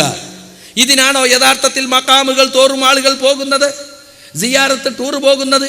ഏർവാടിയിലേക്കും അജ്മീറിലേക്കും അതുപോലെ മമ്പുറത്തേക്കും പുത്തമ്പള്ളിയിലേക്കും ഉള്ളാളത്തേക്കുമൊക്കെ പോകുന്നത് ഒരിക്കലുമല്ല. അവിടെ മറമാടപ്പെട്ട മഹാന് ചില സിദ്ധികളുണ്ട്. മുറാദുകൾ ഹാസിലാകാത്ത കുറേ മുറാദുകൾ മനസ്സിലുണ്ട്. ആ മുറാദുകൾ ഹാസിലാകാൻ അദ്ദേഹത്തോട് പ്രാർത്ഥിക്കണം. കുട്ടികളില്ലാത്തവർക്ക് കുട്ടിയെ കിട്ടാൻ, വിസ കിട്ടാത്തവർക്ക് വിസ കിട്ടാൻ, കടം വീടുവാൻ, ഭർത്താവിനെ കുറിച്ച് കുറേ കാലമായി വിവരമില്ല, പോയ ഭർത്താവ് തിരിച്ചു വരാൻ, പേപ്പട്ടി വിഷ നിവാരണത്തിന്, മാറാരോഗങ്ങൾക്ക് പല സിദ്ധി, ഇങ്ങനെ ആഗ്രഹങ്ങൾ സഫലീകരിക്കാൻ വേണ്ടിയാണ് അവർ പോകുന്നത്. ഒന്നുകിൽ ഖബറാളിയോട് നേരിട്ട് വിളിച്ച് പ്രാർത്ഥിക്കുന്നു, അല്ലെങ്കിൽ ഖബറാളിയെ ഇടയാളനാക്കി അള്ളാഹുവോട് പ്രാർത്ഥിക്കുന്നു. ഈ ഒരവസ്ഥ മുസ്ലിം ഉമ്മത്തിൽ ഉണ്ടായപ്പോൾ ഞങ്ങൾ അതിനെതിർത്തു. അള്ളാഹുവിൻ്റെ റസൂൽ മരിക്കാൻ സമയത്ത് പോലും, അവസാന സമയത്ത് പോലും പറഞ്ഞ കാര്യം എന്താ? ലഅനത്തുല്ലാഹി അലൽ യഹൂദി വന്നസാറ ഇത്തഖദു ഖുബൂറ അംബിയാഇഹിം മസാജിദ. അള്ളാഹുവിൻ്റെ റസൂൽ പറയുകയാണ്, ജൂത ക്രിസ്ത്യാനികളുടെ മേൽ അള്ളാഹുവിൻ്റെ ശാപമുണ്ടാകട്ടെ, അവരവരെ അംബിയാഇന്റെ ഖബറിനെ ആരാധനാ കേന്ദ്രങ്ങളാക്കി എന്ന്. എന്തിനാണ് റസൂൽ അത് പറഞ്ഞത്? അവസാന സമയത്ത് ജൂത ക്രിസ്ത്യാനികളെ ശപിച്ചുകൊണ്ട്, പ്രാഗി പറഞ്ഞുകൊണ്ട് അരിശം തീർക്കാനാണോ? ഒരിക്കലുമല്ല. പിന്നെയോ തൻ്റെ ഉമ്മത്ത് ഖബർ ആരാധനയിലേക്ക് വഴുതിപ്പോകാതിരിക്കാൻ, തൻ്റെ ഖബറിനെ തന്നെ ആളുകൾ ആരാധനാ കേന്ദ്രമാക്കാതിരിക്കാൻ, അത് ആ വചനങ്ങൾ കേട്ടുകൊണ്ടിരുന്ന ആയിഷ റളിയല്ലാഹു അൻഹ നമുക്ക് പറഞ്ഞു തരുന്നിട്ടുണ്ട്. യുഹദ്ദിറു മാ സനഉ, അവർ പ്രവർത്തിച്ചതുപോലുള്ളത് ഇവർ പ്രവർത്തിക്കുമെന്നതിനാൽ, തൻ്റെ ഉമ്മത്ത് പ്രവർത്തിക്കുമെന്നതിനാൽ അള്ളാഹുവിൻ്റെ റസൂൽ മുന്നറിയിപ്പ് നൽകുകയായിരുന്നു. വലൗലാ ദാക ഉബ്രിസ ഖബറുഹു സല്ലല്ലാഹു അലൈഹി വസല്ലം. ആ ഭയമുള്ളത് കൊണ്ടാണ് റസൂലുള്ളാഹിന്റെ ഖബർ വെളിയിലെവിടെയും ആക്കാതെ ആയിഷ ബീവിന്റെ പ്രൈവറ്റ് റൂമിൽ തന്നെ ആക്കിയതെന്നും അതേ ഹദീസിൽ നമുക്ക് കാണുവാൻ സാധിക്കും. അപ്പോൾ മുസ്ലിം ഉമ്മത്ത് ഖബർ ആരാധനയിലേക്ക് പോകുന്നതിനെ സംബന്ധിച്ചുള്ള പേടി റസൂലുള്ളാഹിക്ക് ഉണ്ടായിരുന്നു. അല്ലാഹുമ്മ ലാ തജ്അൽ ഖബരി വസനൻ യുഅബദു, അല്ലാഹുവേ എൻ്റെ ഖബറിനെ ആരാധിക്കപ്പെടുന്ന ബിംബമാക്കല്ലേ. അല്ലാഹുമ്മ ലാ തജ്അൽ ഖബരി ഈദാ, അല്ലാഹുവേ എൻ്റെ ഖബറിനെ ആഘോഷ സ്ഥലമാക്കരുതേ എന്നിങ്ങനെ ആവർത്തിച്ച് ദുആ ചെയ്തിട്ടുള്ള റസൂൽ കരീം സല്ലല്ലാഹു അലൈഹി വസല്ലം. അവിടുത്തെ അനുയായികളുടെ സ്ഥിതി ഇന്നെന്താണ്? മുക്കിന് ജാറങ്ങൾ കെട്ടിപ്പൊക്കി, അത് പച്ച പെയിന്റ് അടിച്ച്, അതും 250 വോൾട്ടേജുള്ള ബൾബ് അപ്പുറവും ഇപ്പുറവും ഇട്ട്, അടിയും കുറ്റിയും വെച്ച്, വിലപിടപ്പുള്ള വിരികൾ തൂക്കി, ഉരുവാനും കുന്തിരിക്കവും പുകച്ച്, ഭക്തി നിർഭരമായ സാഹചര്യം സൃഷ്ടിച്ച് അവിടെ വന്ന ആളുകൾ പ്രാർത്ഥിക്കുന്നു. ആളുകൾ അവിടെ വന്ന് സത്യം ചെയ്യുന്നു, കരഞ്ഞു പറയുന്നു. ഈ ഒരവസ്ഥയാണ് മുസ്ലിം ഉമ്മത്തിൽ നിലനിൽക്കുന്നത്. നമ്മൾ മനസ്സിലാക്കണം. ഇതിനെതിരെ ശബ്ദിക്കുവാൻ ഇന്ന് ഈ കേരളത്തിൽ മുജാഹിദ് പ്രസ്ഥാനമല്ലാതെ മറ്റൊരു പ്രസ്ഥാനവുമില്ല. ഇവിടെ ജമാഅത്തെ ഇസ്ലാമിയുണ്ട്. അവരെ സംബന്ധിച്ചിടത്തോളം മതത്തിന്റെ മുഖം മൂടിയെങ്കിലും ഉണ്ടായിരുന്നു കുറച്ചു കാലം വരെ. ഇപ്പോൾ അവർ തന്നെ ആ മുഖം മൂടി വലിച്ചു കീറി വെൽഫെയർ പാർട്ടി ഉണ്ടാക്കി തനിച്ച രാഷ്ട്രീയ പാർട്ടിയായി പോയി. അവരെ സംബന്ധിച്ചിടത്തോളം മുസ്ലിം ഉമ്മത്തിലെ ശിർക്ക് ബിദഅത്തുകൾ ഒരിക്കലും തന്നെ അവർ അജണ്ടയിൽ പെട്ടതല്ല. മുസ്ലിം ഉമ്മത്തിനെ രാഷ്ട്രീയമായി ഉയർത്തിക്കൊണ്ടുവരിക, സാമ്പത്തികമായി ഉയർത്തിക്കൊണ്ടുവരിക, ഭരണരംഗത്തേക്ക് കൊണ്ടുവരിക എന്നതാണ് അവരെ സംബന്ധിച്ചിടത്തോളം അവരുടെ അജണ്ട. ശിർക്ക് ബിദഅത്ത് ഖുറാഫാത്തുകൾ ഉമ്മത്തിൽ നിലനിർത്തിക്കൊണ്ട് തന്നെ മുസ്ലിം ഉമ്മത്തിന്റെ ഇസ്സത്ത് തിരിച്ചു പിടിക്കാം, മുസ്ലിം ഉമ്മത്തിന് അന്തസ്സ് വീണ്ടെടുക്കാമെന്നാണ് അവർ വിചാരിക്കുന്നത്. ഞങ്ങൾ ആവർത്തിച്ചു പറയുന്നു, സാധ്യമല്ല. ലാ ഇലാഹ ഇല്ലല്ലാഹ് കടകവിരുദ്ധമായ വിശ്വാസങ്ങൾ, മുഹമ്മദ് റസൂലുള്ളാഹിക്ക് കടകവിരുദ്ധമായ വിശ്വാസങ്ങൾ മുസ്ലിം ഉമ്മത്തിൽ നിലനിർത്തിക്കൊണ്ട് യാതൊരു ഇസ്സത്തും ഈ സമുദായത്തിൽ നേടിയെടുക്കുവാൻ സാധ്യമേ അല്ല. എന്തുകൊണ്ടാണ് റസൂലിനും സഹാബത്തിനും ഇസ്സത്ത് ഉണ്ടായത്? അവർ തൗഹീദിൽ ഉറച്ചു നിൽക്കുന്നവരായിരുന്നു, അവർ സുന്നത്ത് മുറുകെ പിടിച്ചവരായിരുന്നു, ജീവിതത്തിന്റെ എല്ലാ ഘട്ടങ്ങളിലും അല്ലാഹുവിനെ മാത്രം വിളിച്ചു പ്രാർത്ഥിക്കുന്നവരും അവനോട് മാത്രം സഹായം തേടുന്നവരുമായിരുന്നു. സുഹൃത്തുക്കളെ, കഴിഞ്ഞ ഏതാണ്ട് ഒരു നൂറ്റാണ്ട് കാലത്തോളം ഈ ആദർശം ഇവിടെ പ്രചരിപ്പിച്ച മുജാഹിദ് പ്രസ്ഥാനത്തെ കുറിച്ച് ഇന്ന് നാട്ടിലൊക്കെ പ്രചാരണം എന്താ? ജിന്നിനെ വിളിച്ച് പ്രാർത്ഥിക്കാൻ തുടങ്ങി, മലക്കിനെ വിളിച്ച് പ്രാർത്ഥിക്കാൻ തുടങ്ങി എന്ന കുപ്രചരണമാണ് മുസ്ലിം ഉമ്മത്തിൽ പല ആളുകളും പ്രചരിപ്പിച്ചു കൊണ്ടിരിക്കുന്നത്. കഴിഞ്ഞ KNM ഇലക്ഷനോടനുബന്ധിച്ച് രാഷ്ട്രീയക്കാരെ പോലും നാണിപ്പിക്കുന്ന തരത്തിൽ കുതന്ത്രങ്ങൾ കളിച്ച് സംഘടനയും സംവിധാനങ്ങളും കയ്യിലാക്കാൻ കളിച്ച ഒരു കോക്കസ്, ആ കോക്കസ് 10 കൊല്ലം മുമ്പ് മടവൂർ വിഭാഗം ഉയർത്തിവിട്ട ഈ ശിർക്ക് ആരോപണം ഏറ്റെടുത്ത് പ്രചരിപ്പിക്കുകയാണ്. ആ സന്ദർഭം മുതലെടുത്തുകൊണ്ട് എതിരാളികൾ ഓരോരുത്തരും മുതലെടുപ്പിനു വേണ്ടി അരയും തലയും മുറുക്കി രംഗത്തിറങ്ങിയിരിക്കുകയാണ്. അവരൊക്കെ പറയുന്നു, ഇതാ ഇസ്തിഗാസ അല്ലാഹു അല്ലാത്തവരോടും ആവാമെന്നിടത്ത് ഇപ്പോൾ നിങ്ങൾ എത്തിയില്ലേ, മുസ്ലിമീങ്ങളെ മുശ്രിക്കാക്കിയതിന് നിങ്ങൾക്ക് കിട്ടിയ തിരിച്ചടിയാണിത് എന്ന് പറഞ്ഞുകൊണ്ടിരിക്കുന്നു. എന്നാൽ സുഹൃത്തുക്കളെ, ഞങ്ങൾ മുസ്ലിമീങ്ങളെ മുശ്രിക്കാക്കുകയാണോ ചെയ്തത്? അല്ല. മുസ്ലിം ഉമ്മത്തിൽ ശിർക്ക് വരാതിരിക്കാനുള്ള മുൻകരുതലുകൾ പറഞ്ഞു കൊടുത്തു. മുസ്ലിമീങ്ങളെ ശിർക്കിലേക്ക് പോകരുത്, ഇന്ന വഴികളൊക്കെ ശിർക്കിന്റെ വഴികളാണ്, അതിനെ സൂക്ഷിക്കണമെന്ന് പറയുകയാണ് ചെയ്തത്. ഞങ്ങൾ മാത്രമാണോ മുസ്ലിം ഉമ്മത്തിൽ ശിർക്ക് വരുമെന്ന് പറഞ്ഞത്? ഇവിടുത്തെ ഭൂരിപക്ഷം വരുന്ന സമസ്തയുടെ അറിയപ്പെട്ട പ്രാസംഗികരായിരുന്നില്ലേ റഹ്മത്തുള്ള കാസിമി? ഇപ്പൊ തീജാനി തരീഖത്തിലേക്ക് പോയെന്നും ഇല്ലെന്നുമുള്ള വിവാദങ്ങൾ കൊണ്ട് അദ്ദേഹം പ്രസംഗരംഗത്ത് കാണുന്നില്ല. അദ്ദേഹത്തിന് എത്രയോ പ്രസംഗങ്ങൾ ഈ ഏരിയകളിലൊക്കെ നടന്നിട്ടുണ്ട്, ഈ പറഞ്ഞ മക്കാമിനടുത്ത് നടത്തിയിട്ടുണ്ട്. അദ്ദേഹം കോഴിക്കോട് നടത്തിയൊരു പ്രസംഗത്തിൽ പറയാണ്, ഇന്നത്തെ പ്രസംഗ വിഷയം തന്നെ മുസ്ലിമീങ്ങൾക്കിടയിലുള്ള ശിർക്കിനെതിരാണ്. ലാ ഇലാഹ ഇല്ലല്ലാഹ് എന്ന കലിമത്ത് തൗഹീദിൽ നിന്ന് മുസ്ലിം ഉമ്മത്ത് വ്യതിചലിച്ചു പോയിട്ടുണ്ട്. അതിനെക്കുറിച്ചാണ് ഞാൻ ആദ്യമായി നിങ്ങളെ കേൾപ്പിക്കുന്ന ക്ലിപ്പ്. അതാണ്, നിങ്ങളൊന്ന് ശ്രദ്ധിച്ചോളൂ. ഇന്നിവിടെ പറയുന്ന വിഷയം ശിർക്കിൻ്റെ വിവിധ മുഖങ്ങൾ എന്ന്. പല ആളുകളുമായും ഇത് സ്പർശിക്കാൻ സാധ്യതയുണ്ട്, പല മതങ്ങളുമായും ഇത് ബന്ധപ്പെടും. എന്നാൽ ഇത് ബന്ധപ്പെടുത്തുന്നത് സത്യത്തിൽ മുസ്ലിമീങ്ങളുമായി മാത്രമാണെന്ന് സാന്ദർഭികമായി ഞാനിവിടെ ഓർമ്മപ്പെടുത്തുകയാണ്. എല്ലാ മതങ്ങൾക്കും അവരുടെ അധ്യാപകരുണ്ട്, അവരവർ പഠിപ്പിക്കേണ്ടതാണ്. മറ്റുള്ള കാര്യമൊക്കെ വിശദമായി ഇന്നലെ നാം ചർച്ച ചെയ്യുകയും ചെയ്തിട്ടുണ്ട്. ഇവിടെ ഏതെങ്കിലും ഒരു മതത്തെ നോവിക്കണമെന്ന ഉദ്ദേശ്യം ഇല്ല, അതിനു വേണ്ടിയുള്ള ഒരു പ്രവർത്തനവുമല്ല ഇത്. പകരം മനുഷ്യനുമായി അടുപ്പിക്കുന്ന ഒരു സേവനമാണ്. എന്നാൽ ലാ ഇലാഹ ഇല്ലല്ലാഹയുടെ വക്താക്കളായ മുസ്ലിമീങ്ങൾ വളരെ കനപ്പെട്ട ആ യാഥാർത്ഥ്യത്തിൽ നിന്ന് അടുത്ത കാലഘട്ടത്തിൽ അകന്നുകൊണ്ടിരിക്കുന്നു എന്ന ഒരു ചിന്തയാണ് ഇങ്ങനെ ഒരു പ്രഭാഷണത്തിന്, ഇങ്ങനെ ഒരു വിഷയത്തെ ഒരു ദിവസത്തെ പ്രഭാഷണമാക്കിയത് എന്ന് ഞാനിവിടെ സാന്ദർഭികമായി ഓർമ്മപ്പെടുത്തുന്നു. അപ്പോൾ പല ആളുകളെയും അത് ബന്ധപ്പെട്ടാലും, പല പ്രത്യയശാസ്ത്രങ്ങളുമായും അത് ബന്ധപ്പെട്ടാലും ഒന്നും ആരെയും വേദനിപ്പിക്കാനുള്ള മനഃപൂർവ്വമല്ല. എല്ലാ വിഭാഗങ്ങളെയും ആളുകളെ നാം ആദരിക്കുകയും ബഹുമാനിക്കുകയും ചെയ്യുന്നുണ്ട്. എന്നാൽ ഇസ്ലാമിന് അതിൻ്റേതായ ഒരു ചട്ടക്കൂടുണ്ട്, അതെല്ലാ മതങ്ങൾക്കും ഉണ്ടാകുമല്ലോ. ഇസ്ലാം എന്ന അള്ളാഹുവിൻ്റെ പ്രകൃതിയുടെ വരദാനമാണ് ദീനുൽ ഇസ്ലാം. ഇന്നദ്ദീന ഇൻദല്ലാഹിൽ ഇസ്ലാം, അള്ളാഹു സ്വീകരിക്കുന്ന മതം ഇസ്ലാമാണെന്ന് വിശുദ്ധ ഖുർആനിൽ അള്ളാഹു പറഞ്ഞിട്ടുണ്ട്. അത് പറയാൻ വേണ്ടിയാണ് മഹായോഗികൾ ഈ ഭൂമുഖത്ത് വന്നിട്ടുള്ളത്. അതാണ് പ്രവാചകന്മാർ ഈ ലോകത്തോട് വിളിച്ചു പറഞ്ഞ ഏറ്റവും മഹത്തായ സത്യം. അഫ്ളലു മാ ഖുൽതു അന വന്നബിയ്യൂന മിൻ ഖബ്ലി ലാ ഇലാഹ ഇല്ലല്ലാഹ് എന്ന് ബഹുമാനപ്പെട്ട മുത്തുനബി സ്വല്ലല്ലാഹു അലൈഹി വസല്ലം പറഞ്ഞിട്ടുണ്ട്. അപ്പോൾ അതിൻ്റെ അടിസ്ഥാനപരമായ സിദ്ധാന്തങ്ങളുമായി മുസ്ലിമീങ്ങൾ അകന്നു പോയിക്കൊണ്ടിരിക്കുന്നുണ്ട്. സാന്ദർഭികമായി പലപ്പോഴും ഈ പ്രഭാഷണത്തിൽ ചിലപ്പോൾ മുസ്ലിമീങ്ങളെ തന്നെ നോവിക്കാൻ സാധ്യതയുണ്ട് എന്നുകൂടി ഞാനിവിടെ പറയും. ഞാൻ സത്യത്തിൽ നോവിക്കാൻ ഉദ്ദേശിക്കുന്നത് മുസ്ലിമീങ്ങളെയും തന്നെയാണ്. വൽയകുൻ ഫീഹി മാ യകൂൻ, അതുകൊണ്ട് എന്ത് വന്നാലും വേണ്ടില്ല എന്നിടത്താണ് ഇപ്പോൾ ഞാനുള്ളത്. എല്ലാ കൊല്ലവും ഇങ്ങനെ ഒരു പ്രഭാഷണത്തിന് ആൾ കൂടണം എന്ന നിർബന്ധമൊന്നും എനിക്കില്ല. കൂടിയ ജനങ്ങളോട് സത്യം പറയണം എന്ന ഉദ്ദേശം മാത്രമേ.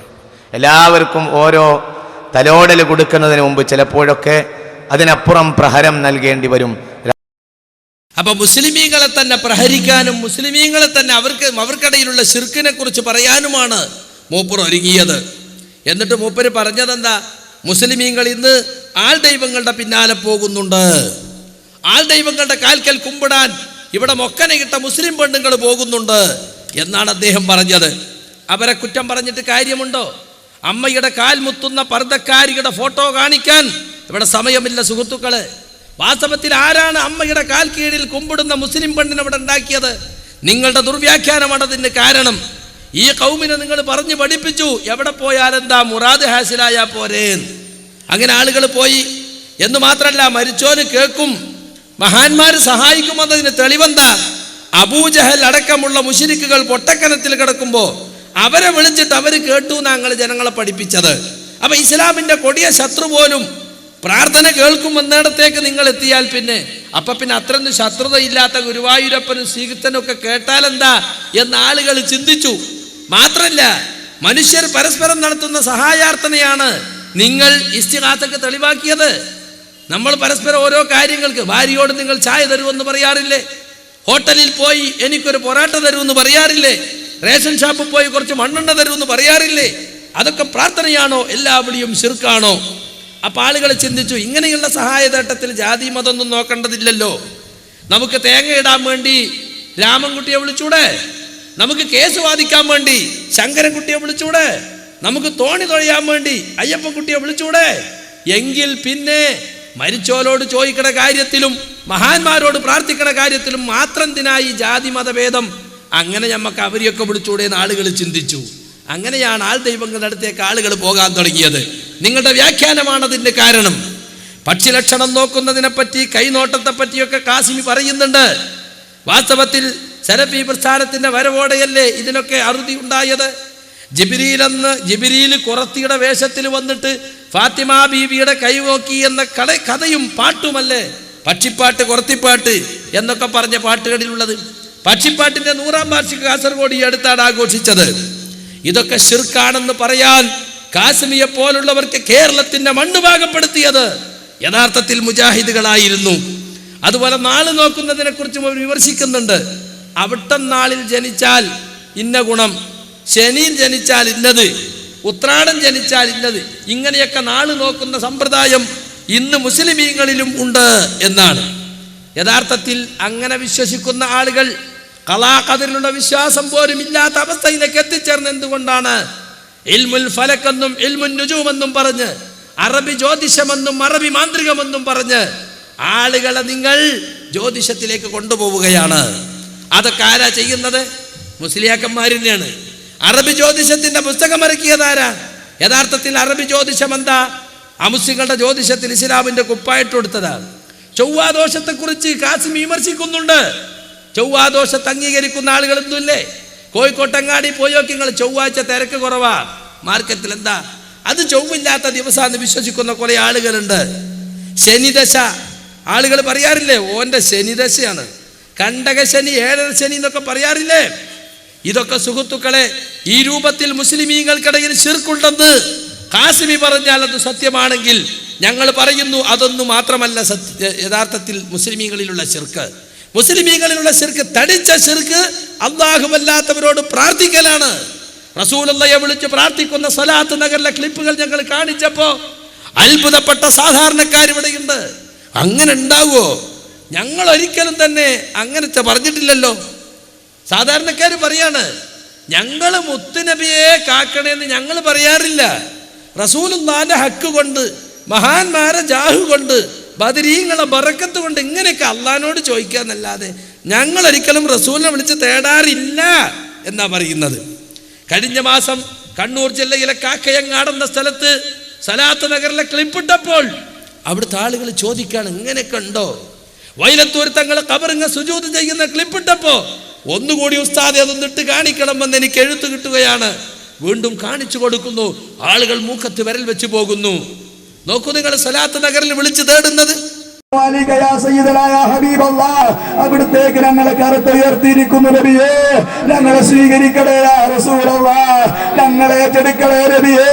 ഇവിടുത്തെ മജ്‌ലിസ് അവിടുത്തേക്കുള്ളതാണ് യാ റസൂലല്ലാഹ്. അവിടുത്തെ നോട്ടമുള്ള മജ്‌ലിസുകൾ ഞങ്ങൾക്ക് നൽകണേ നബിയേ.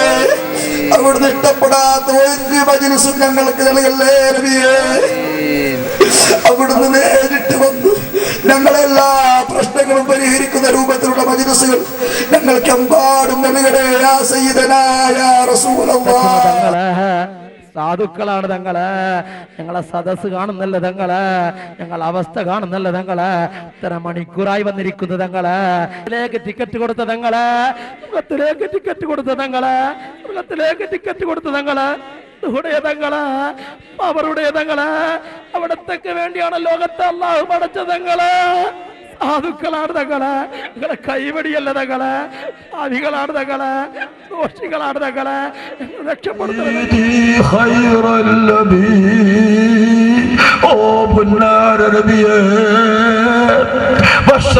ലോകത്ത് ഒരുമിച്ച് കൂടുമ്പോൾ ഒരു തുള്ളി വെള്ളം പോലും കിട്ടാനില്ലാത്ത ഇല്ലാത്ത സമയം ഹൗദുൽ കൗസർ എന്ന വെള്ളം തങ്ങളുടേതാണല്ലോ, അതിൽ നിന്ന് ഒരു കോപ്പ എനിക്ക് തരണം നബിയേ, അത് അങ്ങയുടേതാണെന്ന് അല്ലാഹു പ്രഖ്യാപിച്ചിട്ടുണ്ടല്ലോ. ഒരു കോപ്പ എനിക്ക് തരണം, അങ്ങയുടെ ആ ഹൗദുൽ കൗസർ എനിക്ക് തന്നില്ലെങ്കിൽ എനിക്ക് ദാഹം മാറില്ല, ഞാൻ വളരെ പാപിയാണ്. അപ്പോ റസൂലുള്ളാഹി സ്വല്ലല്ലാഹു അലൈഹി വസല്ലമയെ നേരിട്ട് വിളിക്കുകയാണ്, യാ റസൂലല്ലാഹ്, യാ ഹബീബല്ലാഹ്, റസൂലെ നിങ്ങൾ കാണുന്നില്ല ഈ മജ്ലിസിലൂടെ വന്നിരിക്കുന്നവരെ സങ്കടങ്ങൾ നിങ്ങൾ അറിയുന്നില്ലേ? ഞങ്ങളിതാ ഇതിനു വേണ്ടി സംഭാവന ചെയ്തവർ ഒരുപാട് മുറാദുകളുള്ളവരാണ്, ഇതൊക്കെ ഹാസിലാക്കി തരണേ യാ റസൂലല്ലാഹ്. ഇത് പ്രാർത്ഥനയല്ലേ സുഹൃത്തുക്കളെ? അവിടെയുള്ളവർ ആമീൻ പറയുന്നുണ്ട്. റസൂലുള്ളാഹിനോട് ചോദിച്ചാണ്, എന്നിട്ട് ഉത്തരം കൊടുക്കണേന്ന് ആരോടാ പറഞ്ഞ? അള്ളാഹിനോട് പറയാം, ആമീൻ നബിയെ, നബിയെ നിങ്ങൾ ഉത്തരം തരണേ, അള്ളാഹുവേ നിങ്ങൾ ഉത്തരം തരണേ, അള്ളാഹുവേ നീ ഉത്തരം തരണേ. കണ്ടോ? അതുമാത്രല്ല, തങ്ങള് മദീനത്ത് കിടക്കുന്ന തങ്ങള്, എത്ര നേരായി വന്ന് നിൽക്കുന്ന തങ്ങള്, കെട്ടിക്കാത്ത മക്കളുണ്ട് തങ്ങള്, കത്താതൊക്കെ കണ്ണുവെച്ച് കൊടുത്ത തങ്ങള് എന്ന് പറഞ്ഞിട്ട് റസൂലുള്ളാഹിനെ വിളിക്കാണ്. അതിനും ഖൗമ് ആമീൻ പറയുന്നു. അതൊക്കെ ലോക്കൽ മുസ്ലിയാന്മാരല്ലേ? എന്നാ സാക്ഷാൽ കാന്തപുരം തന്നെ പ്രാർത്ഥിച്ചപ്പോൾ നിങ്ങൾ കണ്ടില്ലേ? റസൂലുള്ളയോട് ചോദിക്കുകയാണ്, ഹൗദുൽ കൗസർ ഒരു കോപ്പ എനിക്കും തരണേ. ഞങ്ങൾക്ക് എല്ലാവർക്കും തരണേന്നില്ല, മൂപ്പർക്ക് ഒരു സ്വാർത്ഥത, മൂപ്പർക്ക് മാത്രം കൊടുക്കണേന്ന്. എന്നിട്ട് ആളുകളെ കൊണ്ട് അതിന് ആമീൻ പറയിപ്പിക്കുക. യഥാർത്ഥത്തിൽ ആരാ ഹൗദുൽ കൗസർ ചോദിക്കാൻ അധികാരമുണ്ടോ റസൂലുള്ളയോട്? അത് അള്ളാഹുവിൻ്റെ റസൂലിൻ്റെ അധികാരത്തിൽപ്പെട്ടതല്ലല്ലോ. റസൂലുള്ള ഹൗദുൽ കൗസർ മുക്കി കൊടുക്കുമ്പോൾ ഒരുപാട് ആളുകൾ അങ്ങോട്ട് ചെല്ലാൻ കഴിയാതെ തടഞ്ഞു വെക്കപ്പെട്ടത് റസൂലുള്ള ദൂരത്തുനിന്ന് കാണുമെന്ന് ഹദീസിൽ കാണാം. അപ്പോൾ റസൂലുള്ളാഹി സ്വല്ലല്ലാഹു അലൈഹി വസല്ലം അള്ളാഹുവിനോട് അപേക്ഷിക്കുന്നു, എൻ്റെ ഉമ്മത്തിൽപ്പെട്ടവരാണല്ലോ, അവരിങ്ങോട്ട് കടത്തിവിടണം. അപ്പോൾ അള്ളാഹുവിൻ്റെ മറുപടി, ഇന്നക ലാ തദ്രീ മാ അഹ്ദസു ബഅദക, നിനക്ക് ശേഷം എന്തൊക്കെയാണ് അവർ പുതുതായി ഉണ്ടാക്കിയതെന്ന് മുഹമ്മദേ നിനക്കറിയുകയില്ല. അപ്പോൾ അതാ റസൂലുള്ളാഹിന്റെ മറുപടി, ഫസുഹ്കൻ ലിമൻ ബദ്ദല ബഅദി, എനിക്കു ശേഷം ഈ ദീനിനെ മാറ്റിമറിച്ചവർക്ക് വിദൂരം അവർ അകന്നു പോകട്ടെ. എന്തിനാ അത് പറഞ്ഞത്? റസൂലുള്ളാഹിക്ക് അധികാരമുണ്ടെങ്കിൽ ഇഷ്ടമുള്ളവർക്കൊക്കെ കോരി കോരി കൊടുക്കാൻ പറ്റൂലേ? സഹാബികൾ ആരെങ്കിലും ഹൗദുൽ കൗസറിന്റെ ഒരു കോപ്പ എനിക്കു തരണേന്ന് റസൂലുള്ളാഹിയോട് ജീവിതകാലത്തോ വഫാത്തിന് ശേഷമോ ചോദിച്ച ചരിത്രമില്ല. അതുകൊണ്ട് സുഹൃത്തുക്കളെ, പണ്ഡിതന്മാർ ജനങ്ങളെ ദർഗകളിലേക്കും ജാറങ്ങളിലേക്കും സലാത്ത് നഗറികളിലേക്കുമാണ് കൊണ്ടുപോകുന്നത്. അള്ളാഹുവിനോട് മാത്രം പ്രാർത്ഥിക്കുന്നതിൽ അവർക്ക് താല്പര്യമില്ല. പോയി ആളുകൾ ഇപ്പോൾ മരത്തെ പൂജിക്കാൻ തുടങ്ങി, കല്ലിനെ പൂജിക്കാൻ തുടങ്ങി. ആര്? മുസ്ലിം ഉമ്മത്ത്. നിങ്ങൾക്ക് ക്ലിപ്പ് കാണാൻ സാധിക്കും, പാലക്കാട് ജില്ലയിലെ പുത്തരിപ്പാടം എന്ന സ്ഥലത്ത് ഒരു വള്ളി ദൈവത്തെ ആളുകൾ ആരാധിക്കുകയാണ്. ഒരു വള്ളി, അതൊരു മരത്തിൽ ഇങ്ങനെ ചുറ്റിയപ്പോൾ ആ മരം വീണു, അടുത്ത മരത്തുമലും ചുറ്റി. അപ്പം എന്തോ ഇതൊരു കറാമത്തുള്ള വള്ളിയാണെന്നും വിചാരിച്ച് അതുമ്പോ പച്ചപ്പുതപ്പ് കൊണ്ടുവന്നിട്ട് അതാ ഒരു മുസ്ലിം സഹോദരൻ അവിടെ നിന്ന് പ്രാർത്ഥിക്കുകയാണ്. അദ്ദേഹം ആ മരത്തിൽ അഭൗതികമായ എന്തോ ശക്തി ഉണ്ടെന്ന് കരുതുന്നു. നിങ്ങൾ ആലോചിച്ചു നോക്കൂ, ഈ രൂപത്തിലാണ് മുസ്ലിമീങ്ങളുടെ സ്ഥിതിയെങ്കിൽ എന്തായിരിക്കും അവസ്ഥ? പണ്ഡിതന്മാരും പാമരന്മാരുമൊക്കെ ഇതിനേക്ക് ആളുകളെ പ്രേരിപ്പിക്കുകയാണ്. ആ മരത്തിനെ ദൈവമാക്കിക്കൊണ്ട് ആ മരത്തിനെ ആരാധിക്കുന്ന അവസ്ഥ മുസ്ലിം സമുദായത്തിലാണ് സുഹൃത്തുക്കളെ നിലനിൽക്കുന്നത്. പാലക്കാട് ജില്ലയിലാണ്. അതുപോലെ തന്നെ പാലക്കാട് ജില്ലയിലെ മണ്ണാർക്കാട് നിന്ന് പെരിന്തൽമണ്ണയിലേക്ക് നിങ്ങൾ വരുന്ന NH-ൽ തന്നെ കാണാം നാട്ടുകല്ല് എന്നൊരു സ്ഥലം. ആ നാട്ടുകല്ല് എന്ന സ്ഥലത്ത് ഒരു പള്ളിയുടെ മുറ്റത്തുള്ള ഒരു ഖബറിന്റെ മീസാങ്കല്ല് വലുതായതാണത്രേ, വലിയൊരു കല്ല്. ആ കല്ല് അതിലെ പോയ ഒരു തങ്ങള് കല്ലിങ്ങനെ വളരാൻ തുടങ്ങിയപ്പോൾ വടികൊണ്ടൊരു അടി കൊടുത്തു അത്രേ.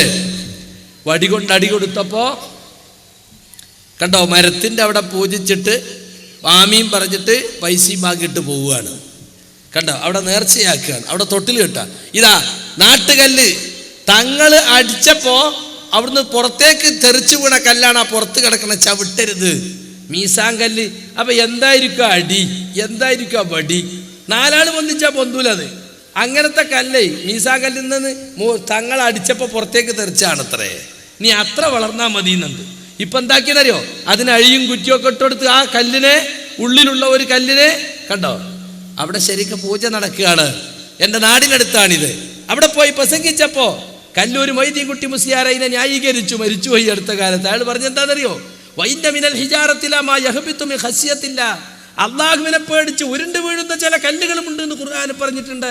അപ്പൊ കല്ലിലും മൗലിയാക്കളുണ്ട് എന്നായി. ഞാൻ പറഞ്ഞു ആയിക്കോട്ടെ മുസ്ലിയാർ, എന്നാ ഞങ്ങള് പല തരീക്കത്തുണ്ട്, ശംസിയ തരീക്കത്ത്, കമരിയ തരീക്കത്ത്, ആലുവ ആലന്തറ കൊടുവള്ളി പലതുണ്ടല്ലോ. ഒരു ഹജരിയ തരീക്കത്തും അങ്ങ് ഉണ്ടാക്കിക്കോളി, കല്ലിനെ പൂജിക്കണ തരീക്കത്ത്. കല്ലൂരിനെ നേതാവ് ആക്കിയോ, എന്നാ പേരും കൂടി മാറ്റണ്ട, പേരെന്നെ കല്ലൂരാണല്ലോ.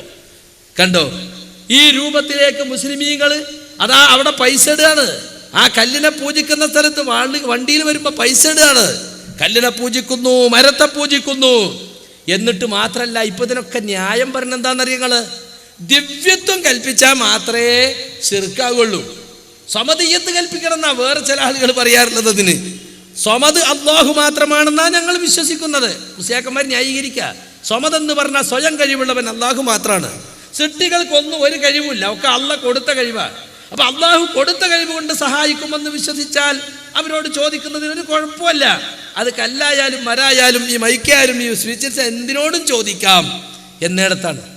അലവി സഖാഫി പറയുന്നത് കേട്ടോളൂ. ആരംഭ റസൂലുള്ളാഹിനെ വിളിക്കുമ്പോ, മുഹയ്യദ്ദീൻ ശൈഖ് റളിയല്ലാഹു അൻഹുവിനെ വിളിക്കുമ്പോ, ബദരീങ്ങളെ വിളിക്കുമ്പോ നിങ്ങൾ ചിന്തിക്കണം. പറയൂ മുസ്ലിമീങ്ങളെ, ആരെങ്കിലും വിശ്വസിച്ചിട്ടുണ്ടോ അള്ളാഹുവിന്റെ റസൂൽ ദൈവമാണെന്ന്? നമ്മൾ ആരെങ്കിലും വിശ്വസിച്ചിട്ടുണ്ടോ? റസൂലുള്ളാഹിനെ വിളിക്കുമ്പോ, മുഹയ്യദ്ദീൻ ശൈഖിനെ വിളിക്കുമ്പോ മുഹയ്യദ്ദീൻ ശൈഖ് ദൈവമാണെന്ന് വിശ്വസിച്ചിട്ടുണ്ടോ? ദൈവപുത്രനാണെന്ന് വിശ്വസിച്ചിട്ടുണ്ടോ? ദൈവ അവതാരമാണെന്ന് വിശ്വസിച്ചിട്ടുണ്ടോ? ഒരിക്കലുമില്ല. മുജാഹിദിന്റെ മുഖപത്രം പറയുന്നതോ, അങ്ങനെ വിളിക്കുമ്പോ ദിവ്യത്വം ചാർത്തിക്കൊണ്ട് നടത്തുന്ന വണക്കമാണ് ആരാധനയാവുകയുള്ളൂ. പറയൂ നിങ്ങൾ. ഓ, ഒരു സൈറം നിൽക്കണ മാര്യ, മാവൂരത്തെ സൈറം മാര്യ മൂപ്പര സമർത്ഥനം. ഏയ്, ആരാധനയാവൂ എപ്പോ? ദിവ്യത്വം കൽപ്പിച്ചാലേ ആവുള്ളൂ. ദിവ്യത്വം കൽപ്പിക്കാന്ന് പറഞ്ഞാൽ എന്താ? ദൈവമാണെന്നോ ദൈവാവതാരമാണെന്നോ ദൈവപുത്രനാണെന്നോ വിശ്വസിച്ചുകൊണ്ട് വണങ്ങണം. അങ്ങനെ റസൂലുള്ളാഹിനെ വിളിക്കുമ്പോഴോ ബദരീങ്ങളെ വിളിക്കുമ്പോഴോ ഞങ്ങൾ അങ്ങനെ വിചാരിക്കുന്നില്ല. വാസ്തവത്തിൽ ദൈവാവതാരം എന്നൊക്കെ പറഞ്ഞാൽ അലി ഇബ്നു അബീ താലിബിനെ ദൈവാവതാരമാണെന്ന് വിശ്വസിച്ചുകൊണ്ട് ഷിയാക്കൾ വിളിച്ച് പ്രാർത്ഥിക്കുന്നുണ്ട്. വേണ്ട, റസൂൽ സല്ലല്ലാഹു അലൈഹി വസല്ലമയെ കുറിച്ച് ഈ മൗലിദുകളിലൊക്കെ പറഞ്ഞതെന്താ? റസൂൽ റബ്ബാണെന്നല്ലേ ശറഫുലനാമെന്ന് കിട്ടുക. അബ്ദുകൽ മിസ്കീനു യർജു ഫളലകൽ ജമ്മൽ ഗഫീറു ഫീക ഖദ് അഹ്സൻതു ലന്നി യാ ബശീറു യാ നദീറു. ബഷീറും നദീറും റസൂലുള്ളാഹിന്റെ പേരാണ്. നദീറായ ബഷീറായ റസൂലേ എന്ന് വിളിച്ചിട്ട് പറയാണ്, അബ്ദുക അങ്ങയുടെ അടിമ, അൽ മിസ്കീൻ പാവപ്പെട്ട അടിമ, യർജു ഫളലകൽ ജമ്മൽ ഗഫീർ താങ്കളുടെ ധാരാളമായ കനിവും കൃപയും പ്രതീക്ഷിക്കുകയാണ്. ഫീക ഖദ് അഹ്സൻതു ലന്നി നിങ്ങളെ കുറിച്ചുള്ള എൻ്റെ ധാരണ ഞാൻ നന്നാക്കിയിട്ടുണ്ട് നബിയേ. ഫഅഗിസ്നി വഅജിർനി യാ മുജീറു മിനസ്സഈരി യാ ദിയാദി യാ മലാദി ഫീ മുലിമാത്തിൽ ഉമൂരി. ഖൗം ഇങ്ങനെ പറയുന്നു, സല്ലല്ലാഹു അലാ മുഹമ്മദ് സല്ലല്ലാഹു അലൈഹി വസല്ലം തലയിൽ മുണ്ടിട്ട് അതുപോലെ തന്നെ ചന്ദനത്തിന് കത്തിച്ചു വെച്ച് ഭക്തിയിലിരുന്ന് ചൊല്ലുകയാണ് ശിർക്കിന്റെ വരികൾ. റസൂലുള്ളാഹിനെ വിളിച്ചിട്ട് പറയാണ്, നബിയേ നിങ്ങൾ എന്നെ സഹായിക്കണം, നിങ്ങൾ എന്നെ രക്ഷിക്കണം, നരകത്തിയിൽ നിന്ന് രക്ഷിക്കുന്ന നബിയേ, പ്രയാസകരങ്ങളായ ഘട്ടത്തിൽ എൻ്റെ സഹായമേ, എൻ്റെ അഭയകേന്ദ്രമേ. ഇവിടെ റസൂലുള്ളാഹിനെ റബ്ബാക്കിയിട്ടാ വിളിക്കണത്. കാരണം അബ്ദുക നബിയെ നിങ്ങളുടെ അടിമാൻ. അടിമണ്ടാകണമെങ്കിൽ റബ്ബാകണ്ടേ? റസൂലിനെ റബ്ബാക്കല്ലേ ചെയ്യുന്നത്. ചില മുസ്ലിയാക്കന്മാർ പറഞ്ഞു, റസൂലുള്ളാഹിന്റെ കാലത്ത് അവിടെ അടിമ സമ്പ്രദായം ഉണ്ടായിരുന്ന കാലത്ത് റസൂലുള്ളാഹിക്ക് അടിമകൾ ഉണ്ടായിരുന്നു, വാലിയക്കാരുണ്ടായിരുന്നു. അതാണ് അവരാണോ പറയണത്? റസൂലുള്ളാഹിന്റെ അടിമയാണോ റസൂലുള്ളാഹിനോട് ഈ പറയണത്? ഇവിടുത്തെ കോയാക്ക പറയാണ്, അല്ലെങ്കിൽ അപ്പുറത്ത് അബൂക്കുറുട്ടി പറയാണ്, റസൂൽ വഫാത്തായി 14 നൂറ്റാണ്ട് കഴിഞ്ഞിട്ട് അബ്ദുക നബിയെ നിങ്ങളുടെ അടിമ. അപ്പൊ റസൂലിനെ റബ്ബാക്കി. വേണ്ട, നിങ്ങൾ നോക്ക്, മീമറ്റ അഹ്മദും ഞാനെന്ന് ചൊന്നോവർ വീണ്ടും അയിനറ്റ അറബി ഞാനെന്നോവർ. മഹ്മൂദ് മാല എന്ന റസൂലുള്ളാഹിനെ പ്രശംസിക്കാൻ വേണ്ടി മദ്ഹ് പറയാൻ വേണ്ടി ഉണ്ടാക്കിയതാണ്. മദ്ഹ് അറബിയിൽ പറയാൻ വേണ്ടി ഉണ്ടാക്കിയാൽ അതിന് മൗലിദെന്നും, മലയാളത്തിൽ പറയാൻ ഉണ്ടാക്കിയാൽ അത് മാലയെന്നും. നിങ്ങളല്ലേ നിർവചനം കൊണ്ടുവന്നത്? ഗദ്യമായോ പദ്യമായോ ഗദ്യപദ്യ സമ്മിശ്രമായോ മഹാന്മാരുടെ മദ്ഹുകൾ പറയുന്നതിനൊരു കുഴപ്പവുമില്ല. ഇപ്പൊ കണ്ടില്ല നിങ്ങൾ, റബീഉൽ അവ്വൽ മാസത്തിൽ എന്തൊക്കെയാണ്? തിദ്കാറെ മദീന, ബറേലവികളെ ശൈലിയ. പുക്കാറോ പുക്കാറോ യാ റസൂലല്ലാഹ്, വിളിച്ചോളൂ വിളിച്ചോളൂ അല്ലാഹുവിന്റെ റസൂലേ യാ റസൂലല്ലാഹ് എന്ന് വിളിച്ച് തേടിക്കോ. അങ്ങനെ പറഞ്ഞിട്ട് മീമറ്റ അഹമ്മദ് ഞാനെന്ന് ചൊന്നോവർ, അഹമ്മദിലെ മീമ് പോയ അഹദാണ് ഞാൻ. കണ്ടോ, അള്ളാഹിന്റെ സിഫത്ത് അഹദ്, അത് ആർക്ക് വകവെച്ചെടുത്തു? ഖുൽ ഹുവല്ലാഹു അഹദ്, അത് സിഫത്ത് റസൂലുള്ളാഹിക്ക് വകവെച്ചെടുത്തു. ഐനറ്റ അറബി, അറബ് എന്ന് എഴുതിയിട്ട് ഐന് പോയാൽ റബ്ബ്, പേരോട് ന്യായീകരിച്ചു. വഹാബികൾ തെറ്റിദ്ധരിപ്പിക്കുകയാണ്. കാരണം അഹദ് എന്ന ഹാഇന് ഫതഹല്ലേ, എന്നാൽ അഹമ്മദ് എന്ന് എഴുതിയിട്ട് മീമ് മാച്ചാൽ അഹ്ദ് എന്നേ വരുള്ളൂ, ഹാഇന് സുക്കൂനായിരിക്കും. മുസ്ലിയാരെ, നിങ്ങൾ അസ്മാ തൽസമാത്തിന്റെ കിതാബിലല്ലാതെ ഇപ്പൊ ഹർക്കത്തുണ്ടാകോ? ഏതാണ് വലിയ വലിയ ഗ്രന്ഥങ്ങൾ എടുത്ത് നോക്കിയാൽ അതിൽ ഹർക്കത്തുണ്ടോ സുക്കൂനുണ്ടോ? ഇഅ്റാബ് അനുസരിച്ച് വായിക്കല്ലേ വേണ്ടത്. അറബി എന്ന് എഴുതിയിട്ട് അയിനങ്ങ് തട്ട് മോനേന്നും പറഞ്ഞിട്ട് റബീനല്ലേ കാണുന്നത് എന്ന് ചോദിക്കുകയാണ്. റബ്ബ് എന്നാണ്. അപ്പൊ നമ്മൾ ഉണ്ടാക്കിയതാന്നാ വരുത്തി തീർക്കുന്നത്. എന്നാ നിങ്ങൾ നോക്ക്, ശരംദീപ് മൗലൂദ് എന്ന ശ്രീലങ്ക മൗലൂദിൽ എന്താ ഉള്ളത്? ഫലമ്മ അറാദല്ലാഹു ഇൽഹാറ മാ ഫിൽ അയാനി സാബിതതി വ ഇംറാറഹ ഫിൽ ഖാരിജതി സാബിത. റസൂലുള്ളാഹിന്റെ നൂറ് കുറെ കാലം ഗൂഢലോകത്ത് മറച്ചു വെച്ചിട്ട് അതിനെ പുറത്തു കൊണ്ടുവരാൻ തീരുമാനിച്ചപ്പോൾ ഔസലൽ മീമ ബിസ്മിഹിൽ അഹദി, അല്ലാഹു തന്റെ പേരായ അഹദിനോട് മീമിനെ ചേർത്തി എണ്ണമറ്റ പദവികൾ കൊണ്ട് റസൂലുള്ളാഹിനെ പൂർത്തീകരണത്തിലാക്കുകയും ചെയ്തു. ഫസാറ അഹ്മദ മഹ്മൂദൻ മിനസ് സമദി, അങ്ങനെ അഹമ്മദായി മാറി, സമദായ അള്ളാഹുവിന് സ്തുതിക്കപ്പെടുന്ന അഹമ്മദ്. അപ്പൊ അള്ളാഹു തന്റെ പേരായ അഹദിനോട് മീമ് ചേർത്തിയാണ് അഹമ്മദ് എന്ന പേര് റസൂലുള്ളാഹിക്ക് കൊടുത്തത്. അങ്ങനെ റസൂലുള്ളാഹിക്ക് എല്ലാ പരിപൂർണത ഉണ്ടായത് എന്നാണ്. അപ്പൊ നോക്കി നിങ്ങള്, അപ്പൊ എന്തായി? അള്ളാഹു ദൈവമാണെന്നോ ദൈവപുത്രനാണെന്നോ പറയണ്ട. ഇപ്പൊ ദൈവത്തോടടുത്ത് ദൈവത്തിന്റെ സ്ഥാനത്തേക്ക് തന്നെ ഉയർത്തിയില്ലേ? ദൈവ അവതാരമാണെന്നിടത്തേക്ക് എത്തിയില്ലേ? അള്ളാഹുവിന്റെ റസൂലിനെ കുറിച്ച് ഇവർ പറഞ്ഞത് കേട്ടോളൂ. വഹദത്ത് മാല വ്യാഖ്യാനത്തിൽ തന്നെ സാക്ഷാൽ വിരാട് പുരുഷൻ ഇൻസാനുൽ കാമിൽ മുത്തുറസൂലാണ്. മറ്റെല്ലാ വിരാട് പുരുഷന്മാരും മുത്തുറസൂലിന്റെ ദർപ്പണങ്ങൾ മാത്രം. അഹ്മദിലെ മീമ് പോയാൽ അഹദായി, അഹദിൽ മീമു ചേർന്നാൽ അഹമ്മദുമായി. ഇതൊരു പരമരഹസ്യമാണ്. വഹദത്ത് മാല എന്ന് പറഞ്ഞാൽ തന്നെ സെട്ടാവും സെട്ടി ഒന്നാകല. അതാ തരീഖത്തേറെ തൗഹീദ്, സൂഫികളുടെ തൗഹീദ്. വഹദത്ത് മാല എന്നത് ഫരീദ് ബാബ ഈരാറ്റുപേട്ട എന്ന് പറയുന്ന തെക്കൻ കേരളത്തിലുള്ള ഒരാൾ എഴുതിയതാ. അക്ബരിയ തരീഖത്ത് എന്ന ഇബ്നു അറബിയുടെ കള്ളത്തരീഖത്തിന്റെ ഖലീഫയാണ് അയാള്. സമസ്ത ഇതുവരെയും തള്ളിപ്പറഞ്ഞിട്ടില്ലാത്ത ഇബ്നു അറബി കാഫിറാണെന്ന് ഫത്വ കൊടുത്ത പണ്ഡിതന്മാർ ഷാഫി പണ്ഡിതന്മാരിലുണ്ട്. ബുർഹാനുദ്ദീനുൽ ബിഖാഇയുടെ പുസ്തകം തന്നെയുണ്ട്, തംബീഹുൽ ഖബി ഇലാ തക്ഫീർ ഇബ്നു അറബി. കണ്ടോ, ഇബ്നു അറബി കാഫിറാണെന്ന് വിവരമില്ലാത്തവരെ ഉണർത്തുന്ന പുസ്തകം. സൗദി അറേബ്യ അത് ഫ്രീ ആയിട്ട് വിതരണം ചെയ്യുന്നുണ്ട്, മസ്റഉ തസവുഫ് എന്ന പേരിൽ. അങ്ങനെയുള്ള ഇബ്നു അറബിയുടെ തരീഖത്തിലുള്ള എന്താ? ആദി ഒളിവായി അത് താൻ വെളിവായി, അതു പിന്നെ ആദമായി വന്ന് ലുഹൂറായി, അംബിയ ഔലിയ ആയി വന്ന് അവസാനം മക്കത്തതു തന്നെ വന്ന്. ആദി എന്ന് പറഞ്ഞ അല്ലാഹു, അത് വെളിച്ചമായി, അത് പിന്നെ പുറത്തു വന്നു. ആദമായി വന്നതും ആ വെളിച്ചമായ അല്ല തന്നെ. കണ്ടോ? എന്നിട്ടോ അംബിയ ഔലിയ ആയി വന്ന് ആ വെളിച്ചമാകുന്ന ആ അല്ലാഹു തന്നെയാണ് അംബിയാക്കളായും ഔലിയാക്കളായും ലോകത്ത് അവതരിച്ചതൊക്കെ. അവസാനം മക്കത്തതു തന്നെ വന്ന്, മക്കത്ത് വന്ന റസൂലും ആ അള്ളാന്റെ അവതാരം തന്നെ. അപ്പൊ അവതാരം നിങ്ങൾ വിശ്വസിക്കുന്നുണ്ടോ? കേട്ടോ, കോടാനുകോടി പ്രപഞ്ചഗോളങ്ങൾ ഉണ്ടായപ്പോഴാണ് പരമസത്ത അവയിൽ മറഞ്ഞത്. അതിനു മുമ്പ് പരമസത്ത വെളിപ്പെട്ട് നിൽക്കുകയായിരുന്നു. പിന്നെ പരമസത്ത വെളിപ്പെട്ടത് അഹദിൽ മീമു ചേർന്ന് അഹമ്മദായപ്പോഴായിരുന്നു. മക്കയിലാണ് ആ തജല്ലി ഉണ്ടായത്. കണ്ടോ? അപ്പൊ റസൂലുള്ള മക്കത്തുദിച്ച മുത്തളീന അതിന് ഹെഡിങ് കൊടുത്തിട്ടുള്ളത്. അപ്പൊ റസൂലുള്ള അള്ളാഹുവിന്റെ ദർപ്പണമാണ്, അള്ളാഹു ആണ് നബിയായി വന്നതൊക്കെ. എന്നാ മുഹമ്മദ് നബിയോടെ തീർന്നോ? ഇല്ല. ഇനി അവസാന കാലം വരേക്കും ഔലിയാക്കന്മാരായി അള്ളാഹു അവതരിച്ചു കൊണ്ടേയിരിക്കും. ഇവിടുത്തെ അമുസ്ലിങ്ങൾ വിശ്വസിക്കുന്നുണ്ട്, ധർമ്മം നശിക്കുകയും അധർമ്മം തഴച്ചു വളരുകയും ചെയ്യുമ്പോൾ ദൈവം ലോകത്തിൽ അവതരിച്ചു കൊണ്ടേയിരിക്കും. സംഭവാമി യുഗേ യുഗേ. അവിടേക്ക് ഞങ്ങളെ തരീഖത്ത് വിശ്വാസം, സൂഫി വിശ്വാസം എത്തിയിരിക്കുന്നത്.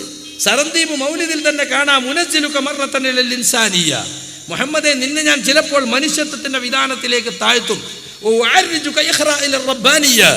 ചിലപ്പോൾ നിന്നെ റബ്ബിന്റെ പദവിയിലേക്ക് ഉയർത്തും. അപ്പോ ദൈവമാണെന്നും ദൈവാവതാരമാണെന്നും ഒക്കെ റസൂലുള്ളാഹിനെ പറ്റി നിങ്ങൾ വിശ്വസിക്കുന്നുണ്ട്. എല്ലാ സ്ഥലത്തും റസൂലുള്ള ഹാജറാകുമെന്നാണ് നിങ്ങളുടെ വിശ്വാസം. അപ്പൊ ദിവ്യത്വം കൽപ്പിക്കുന്നുണ്ടോ? പിന്നെ ദിവ്യം എന്ന വാക്കിന് എന്താ അർത്ഥം? അമാനുഷമായ കഴിവുള്ള, അസാധാരണമായ കഴിവുള്ള എന്ന അർത്ഥം. അമാനുഷമായ കഴിവുണ്ട് നിങ്ങൾ വിശ്വസിക്കുന്നില്ലേ? അമ്പിയാക്കൾക്ക് മുഅ്ജിസത്ത് എന്ന പേരിൽ കുറെ അസാധാരണ കഴിവും ഔലിയാക്കൾക്ക് കറാമത്ത് എന്ന പേരിൽ കുറെ അസാധാരണ കഴിവുണ്ട്. ആ അസാധാരണ കഴിവെന്നാ ഞങ്ങൾ ചോദിക്കുന്നത് എന്നല്ലേ നിങ്ങളെ വാദം.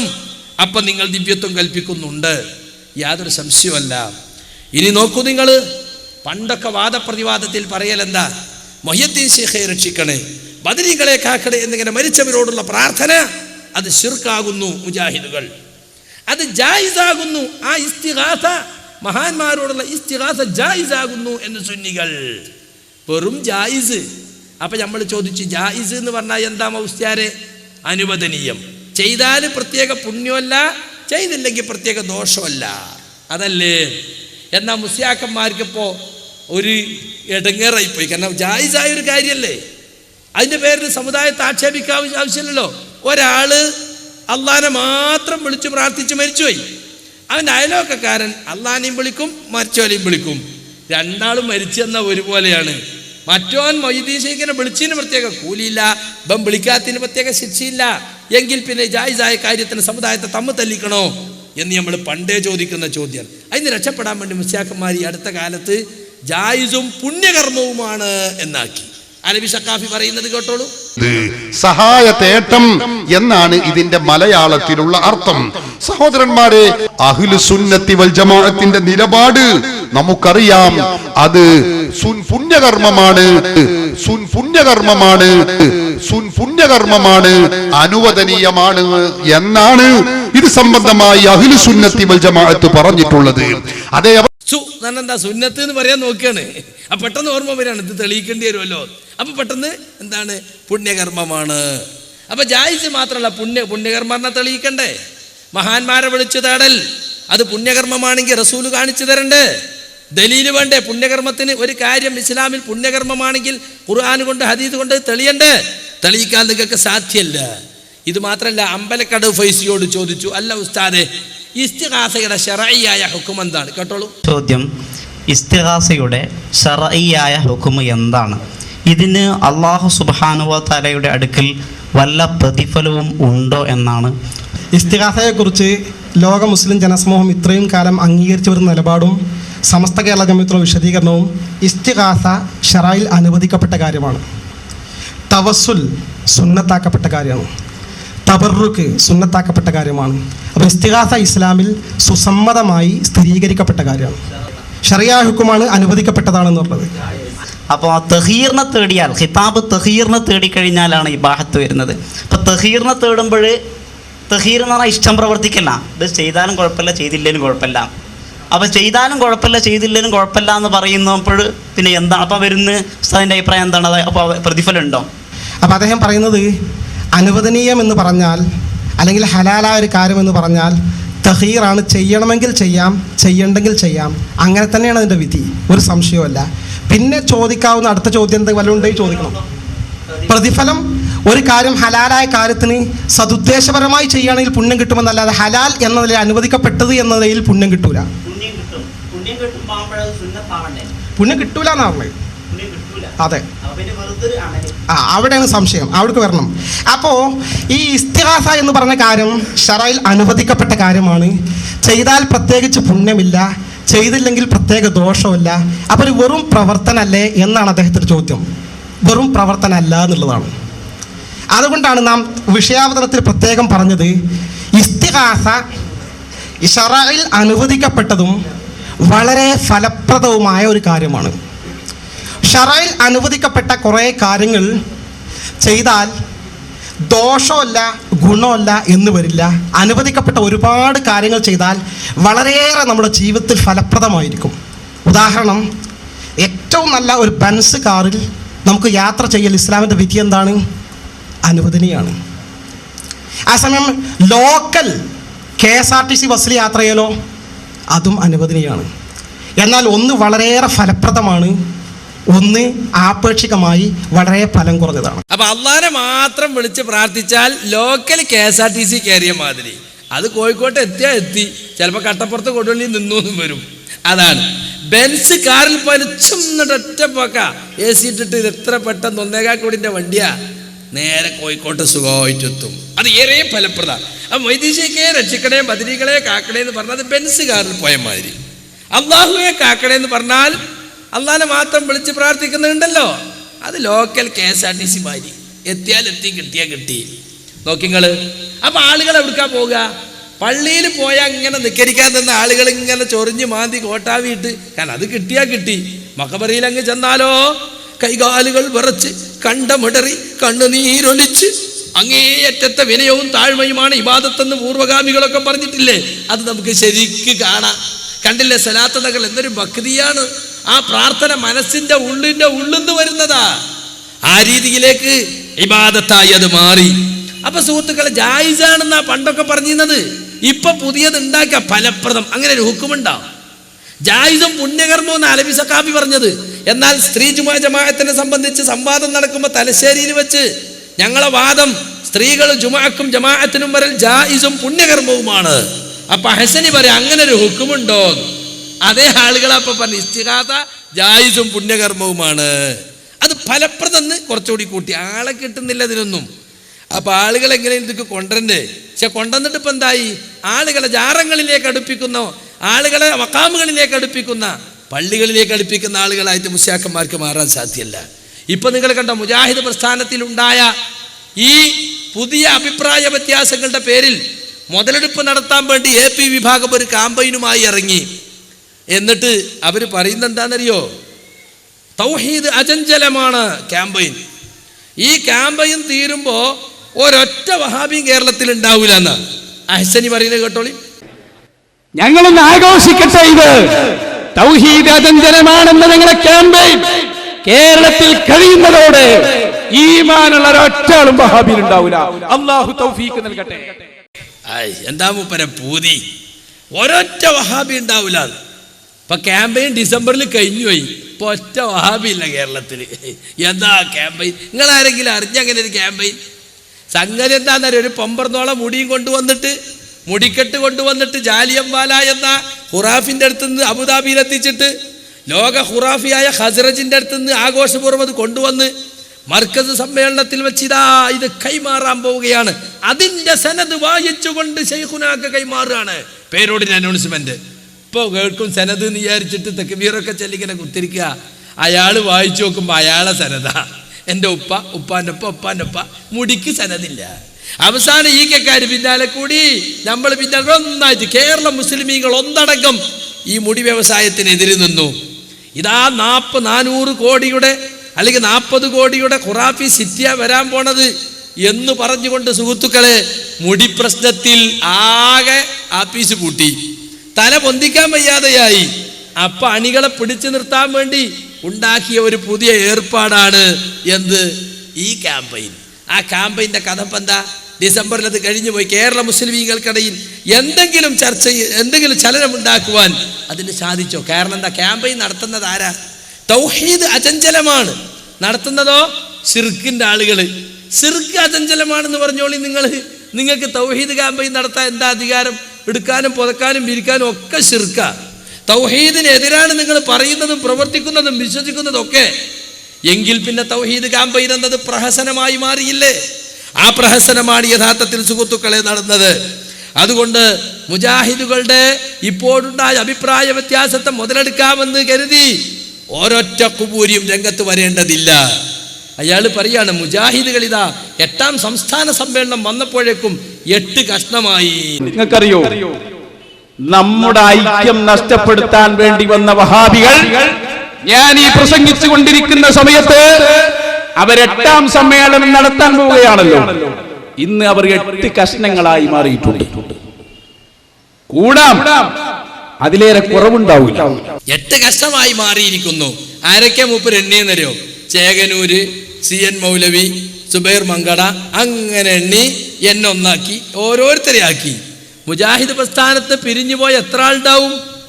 അവരൊക്കെ പാടെ കൂട്ടാൻ ഞാൻ ചോദിക്കട്ടെ, സമസ്ത ഇപ്പം എത്ര എവിടുന്ന് പിരിഞ്ഞു പോയതാ? അത് ഞങ്ങളിൽ നിന്ന് പോയതല്ലേ. 1924 കേരള ജംഇയ്യത്തുൽ ഉലമ എന്ന സംഘടന ഉണ്ടാക്കുമ്പോൾ പിൽക്കാലത്ത് സമസ്തയുടെ നേതാവായി വന്ന പാങ്ങുകാരൻ അഹമ്മദ് കുട്ടി മുസ്ലിയാർ അതിൽ അംഗമാണ്. അന്ന് കേരള മുസ്ലിമീങ്ങൾക്ക് എല്ലാവർക്കുമുള്ള പണ്ഡിയ സംഘടനയായിരുന്നു അത്. പക്ഷേ ആ പാങ്ങുകാരൻ പ്രാർത്ഥിച്ചത് നിങ്ങൾ മറന്നുപോയോ? കേരള ജംഇയ്യത്തുൽ ഉലമ എന്ന ഈ പണ്ഡിയ സംഘടനയെ ഖിയാമം വരെ നിലനിർത്തണേ. അയച്ച 2 കൊല്ലം കഴിഞ്ഞപ്പോൾ എന്ത് ചെയ്തു? അതിന് പിരിഞ്ഞുപോയി. അപ്പോൾ ഒന്നാമത്തെ കഷ്ണങ്ങൾ തന്നെയാണ്. മുജാഹിദ് പ്രസ്ഥാനത്ത് പിരിഞ്ഞു പോയ ഒന്നാമത്തെ കഷ്ണം നിങ്ങളാ. 1926 ബദൽ കേരള ജംഇയ്യത്തുൽ ഉലമ ഉണ്ടാക്കി. പക്ഷെ സൊസൈറ്റി ആക്ട് വന്നപ്പോൾ ഒരേ പേരിൽ 2 സംഘടന പാടില്ല. അപ്പം എന്ത് ചെയ്തു? അതിൻ്റെ തലക്കൊരു സമസ്താന്ന് കൂടി ചേർത്തിയേക്ക്. അങ്ങനെ സമസ്താന്ന് കൂടി ചേർത്തി സമസ്ത കേരള ജംഇയ്യത്തുൽ ഉലമ എന്ന പിന്തിരിപ്പൻ ഉലമ സംഘടന പിറവികൊണ്ടു. പിന്നെ 1940കളിൽ മൗദൂദിസം രംഗത്ത് വന്നു. 50കളായപ്പോൾ കേരളത്തിൽ വന്നു. അവർക്ക് പോയത് ആരാ? KC അബ്ദുള്ള മൗലവിയെ പോലെയുള്ള മുജാഹിദുകളായിരുന്ന ആളുകളാ ജമാഅത്തെ ഇസ്ലാമിയിലേക്ക് പോയത്. അതും കൂട്ടിക്കോ ഒരു കഷ്ണം. പക്ഷേ പിരിഞ്ഞു പോയ സമസ്ത എത്ര കഷ്ണമായി? സമസ്ത കുറച്ച് കാലങ്ങനെ സമസ്തയായി കുറച്ച് വന്നപ്പോൾ പിന്നെ അതാ ദക്ഷിണ കേരള ജംഇയ്യത്തുൽ ഉലമ 1. അത് കഴിഞ്ഞു തബ്ലീഗ് ജമാഅത്തിനോട് എന്ത് നിലപാട് സ്വീകരിക്കണം എന്ന തർക്കം വന്നു.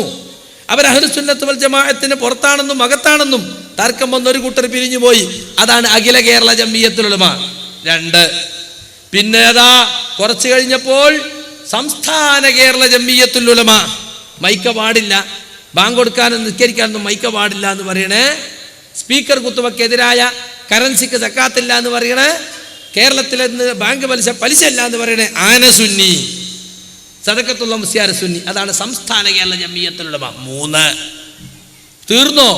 പിന്നെ അതാ വരുന്നു പെണ്ണുങ്ങൾ പള്ളിയിൽ പോകൽ ഹറാമാണെന്നും ഖുതുബ മിമ്പറിൽ വെച്ചിട്ട് അറബി അല്ലാത്ത ഭാഷയിൽ നടത്തൽ ബിദ്അത്ത് മുങ്കറത്താണെന്നും പറയുന്ന വാദം അത് ഷാഫി മദ്ഹബിനെതിരാണെന്ന് പറഞ്ഞുകൊണ്ടൊരു കൂട്ടർ രംഗത്ത് വന്നു. കൊടിയത്തൂർ കാളി അബ്ദുൽ അസീസ് മൗലവി അടക്കമുള്ളവർ, TC മുഹമ്മദ് മൗലവി, UP അബ്ദുറഹ്മാൻ മൗലവിയെ പോലുള്ളവർ അവർ പോയതെങ്ങനെ? ജംഇയ്യത്തുൽ ഉലമ ഇസ്സുന്നിയീൻ, ഇസ്സുന്നി.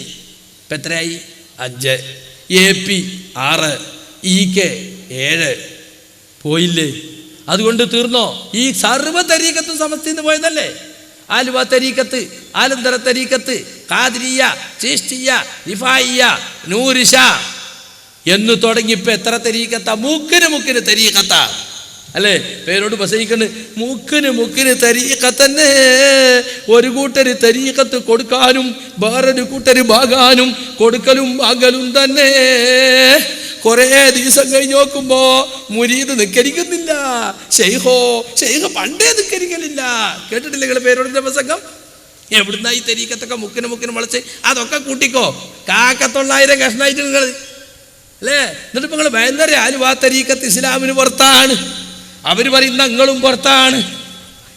ആലന്തര തരീക്കത്ത് സഹനത്യമായത്തുനിന്ന് പുറത്താണ്, നിങ്ങളും പുറത്താണെന്ന് അവരും അല്ലേ? അപ്പൊ തരീഖത്തുകളൊക്കെ ഇതെന്ന് പോയത്. അപ്പം നിങ്ങൾ എത്ര കഷ്ണ? അതുകൊണ്ട് മുസ്ലിയാക്കന്മാരെ, നിങ്ങൾ ഈ ആദർശത്തിൽ നിന്ന് പുറത്തു പോയവർ, ചേകനൂര് പോയത് അദ്ദേഹത്തിന് ഈ ആശയത്തെ യോജിക്കാൻ പറ്റാത്തതുകൊണ്ടാണ്. അദ്ദേഹത്തെ മുസ്ലിം മുജാഹിദ് കേരളം തള്ളിക്കളഞ്ഞു. അതുപോലെ തന്നെ CN പോയത്, CN മൗലവിയുടെ ആശയം സലഫി ആശയമല്ലെന്ന് ഇവിടുത്തെ പണ്ഡിതന്മാർ ജനങ്ങളെ ബോധ്യപ്പെടുത്തി. അത് കഴിഞ്ഞു മടവൂരും കൂട്ടരും പോയി. അവരെന്താ പറഞ്ഞത്? അവർ പറഞ്ഞ ഞങ്ങൾ 2 ചിന്താധാരകളാണ്. 2 ചിന്താധാരകൾ തമ്മിലുള്ള ആശയ സംഘടനമാണ് ഇവിടെ നടന്നു വന്നിരുന്നത്. ആശയപരമായ സംഘടനത്തിന് പുറമെ സംഘടനാപരമായ അഭിപ്രായ വ്യത്യാസങ്ങളും പുകയുന്നുണ്ടായിരുന്നു. ഞങ്ങൾ പുതിയ ചിന്താധാരയാണ്, പ്രസ്ഥാനത്തെ മുന്നോട്ട് നയിക്കുന്ന ചിന്താധാര. KNM ആണെങ്കിൽ പ്രസ്ഥാനത്തെ പിന്നോട്ട് വലിക്കുന്ന പിന്തിരിപ്പൻ ചിന്താധാരയാണ്. അവർ പറഞ്ഞ് യാദർശ്യത്തെ ഞങ്ങൾക്ക് പൊരുത്തപ്പെടാൻ പറ്റൂല. സുബൈർ മങ്കട പോയതെന്താ? സംഘടന വേണ്ടതില്ല, സംഘടന ഉണ്ടാക്കാൻ തെളിവില്ല എന്ന് പറഞ്ഞിട്ട് അദ്ദേഹം പോയി. ഇതൊക്കെ യഥാർത്ഥത്തിൽ മുജാഹിദ് പ്രസ്ഥാനം 8 കഷ്ണായി എന്ന് പറഞ്ഞിട്ട് വ്യാഖ്യാനിക്കുകയാണെങ്കിൽ സമസ്ത എത്ര കഷ്ണായി എന്ന് പറയേണ്ടി വരും. അപ്പം ഈ ആദർശം എന്ന് പറയുന്നത് അന്നും ഇന്നും ഒന്നും ഒരു മാറ്റവും വന്നിട്ടില്ല. ആദർശപരമായ അഭിപ്രായ വ്യത്യാസമുള്ളവർ ചിലപ്പോൾ മാറി നിന്നിട്ടുണ്ടാകാം. ഇപ്പം നിങ്ങൾ നോക്കൂ, എൻ്റെ കാര്യത്തിൽ ഞാനൊരു പുതിയ സംഘടന ഉണ്ടാക്കി രംഗത്ത് വരുമെന്നാണ് ഈ പ്രസ്ഥാനത്തിൽ നിന്ന് എന്നെ അന്യായമായി പുറത്താക്കിയ ആളുകൾ വിചാരിച്ചത്. ചേകനൂര് പുറത്ത് പോയതാ, CN പോയതാ, മടവൂരികൾ പോയതാ, എന്നെ പുറത്താക്കിയത്, അന്യായമായി പുറത്താക്കിയതാ. മടവൂർ വിഭാഗത്തിന് 35 ആൾക്കെതിരെ നടപടി എടുത്തിട്ടുള്ളൂ. അവർക്ക് തിരിച്ചു വരാമെന്നും പറഞ്ഞു. പക്ഷെ പിറ്റേന്ന് മടവൂർ എന്ത് ചെയ്തു? ഭൂരിപക്ഷവും എൻ്റെ കൂടെ, ഞങ്ങൾ പൂളപ്പൊയിൽ മുമ്പേ സംഘടന ഉണ്ടാക്കി വെച്ചിട്ടുണ്ട്, നദുത്തുൽ മുജാഹിദീൻ ഓഫ് കേരള NMK, ISM ഞങ്ങൾ രജിസ്റ്റർ ചെയ്തിട്ടുണ്ട്, ഷബാബ് ഞങ്ങളെ കയ്യിലാണുള്ളത്, പുടവ ഞങ്ങളെ കയ്യിലാണുള്ളത്, മർക്കസ് ദേവൻ ഞങ്ങളതാണ്, തൊടാൻ കഴിയൂല.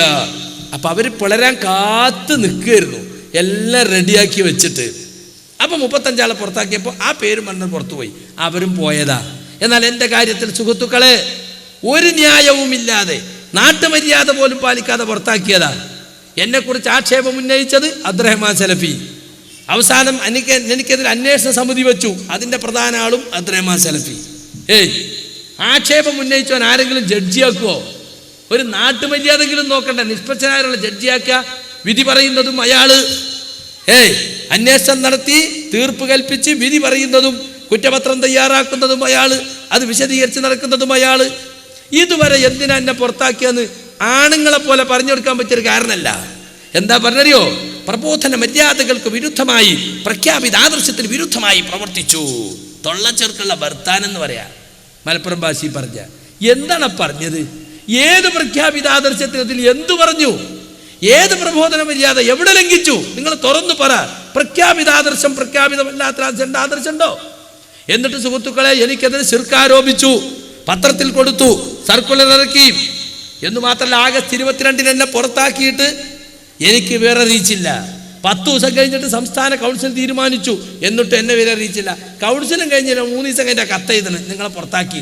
പക്ഷെ പുറത്താക്കിയവരും വിചിന്തനത്തിൽ കൊടുത്തു, സർക്കുലർ കൊടുത്തു, പത്രത്തിൽ കൊടുത്തു, എല്ലായിടത്തും. ഞാൻ മാത്രം അറിയുന്നില്ല. കാരണം ഔദ്യോഗികമായി അറിയിച്ചാൽ ഞാൻ ഭരണഘടന അനുസരിച്ച് കൗൺസിലിൽ എന്ത് ചെയ്യും? അപ്പീലിന് പോകുമല്ലോ, അത് പോകാതിരിക്കാൻ വേണ്ടി. എന്നിട്ട് ആ 10 ദിവസത്തിനടുക്ക് 3 മുഖാമുഖം. ഒന്ന് കൊടുവള്ളി മണ്ണിൽ കടവ്, 1ാമത്തെ ശിർക്കാരോപണ സമ്മേളനം, 2ാമത്തെ ശിർക്കാരോപണ സമ്മേളനം എടവണ്ണ ജാമിയയിൽ, 3ാമത്തേത് ബുസ്താനുൽ ഉലൂമിൽ. ഇങ്ങനെ ഉണ്ടായത്. ആ ശിർക്കാരോപണ സമ്മേളനത്തിൽ സക്കരിയ സലാഹി ശിർക്കിലേക്ക് പോയിട്ടുണ്ട് എന്ന് പറഞ്ഞ് വാദിച്ചു. യഥാർത്ഥത്തിൽ ഈ വാദമാണിപ്പോ ഇസ്ലാഹി പ്രസ്ഥാനത്തിന്റെ ശത്രുക്കൾ ഏറ്റുപിടിച്ച് പ്രചരിപ്പിക്കുന്നത്. സക്കരിയ സലാഹി പറഞ്ഞതും ഞങ്ങൾക്ക് വേണ്ട, അബ്ദുറഹ്മാൻ സലഫി പറഞ്ഞു ഞങ്ങൾ ഇടുന്നില്ല ക്ലിപ്പ്, TP പറയുന്ന ക്ലിപ്പിതാ എന്നും കൊണ്ട് സംസ്ഥാന പ്രസിഡന്റിന്റെ ക്ലിപ്പാടുന്നത്. അങ്ങനെ സുഹൃത്തുക്കളെ, അതൊക്കെ കണ്ടപ്പോൾ കുബൂരികൾ വിചാരിച്ചു, ഓ കിട്ടിപ്പോയി, മുജാഹിദ് പ്രസ്ഥാനം തകർന്നു കഴിഞ്ഞു എന്ന്. മുസ്ലിയാർ പറയാണ്, നിങ്ങൾക്ക് ഞങ്ങളെ വിമർശിക്കാൻ ഇനി അധികാരമില്ല. അതാ ഞാൻ പറഞ്ഞു, ഇനി ഞങ്ങള് മൊയ്തീൻ ഷേഖിനെ വിളിക്കുമ്പോ, ഞങ്ങള് ബദരീങ്ങളെ വിളിക്കുമ്പോ അത് ചോദ്യം ചെയ്യാൻ ഇന്ന് നിങ്ങൾക്ക് അധികാരമില്ല. പണ്ട് നിങ്ങൾക്ക് ഉണ്ടായിട്ടുണ്ട്. ഇപ്പൊ നിങ്ങളും ഞങ്ങളും ഒരു വ്യത്യാസമേ ഉള്ളൂ. ഞങ്ങൾ അമ്പിയാക്കളെ ഔലിയാക്കളെ വിളിക്കുന്നു, നിങ്ങൾ ശൈത്താന്മാരെ വിളിക്കുന്നു. എങ്ങനെയുണ്ട്?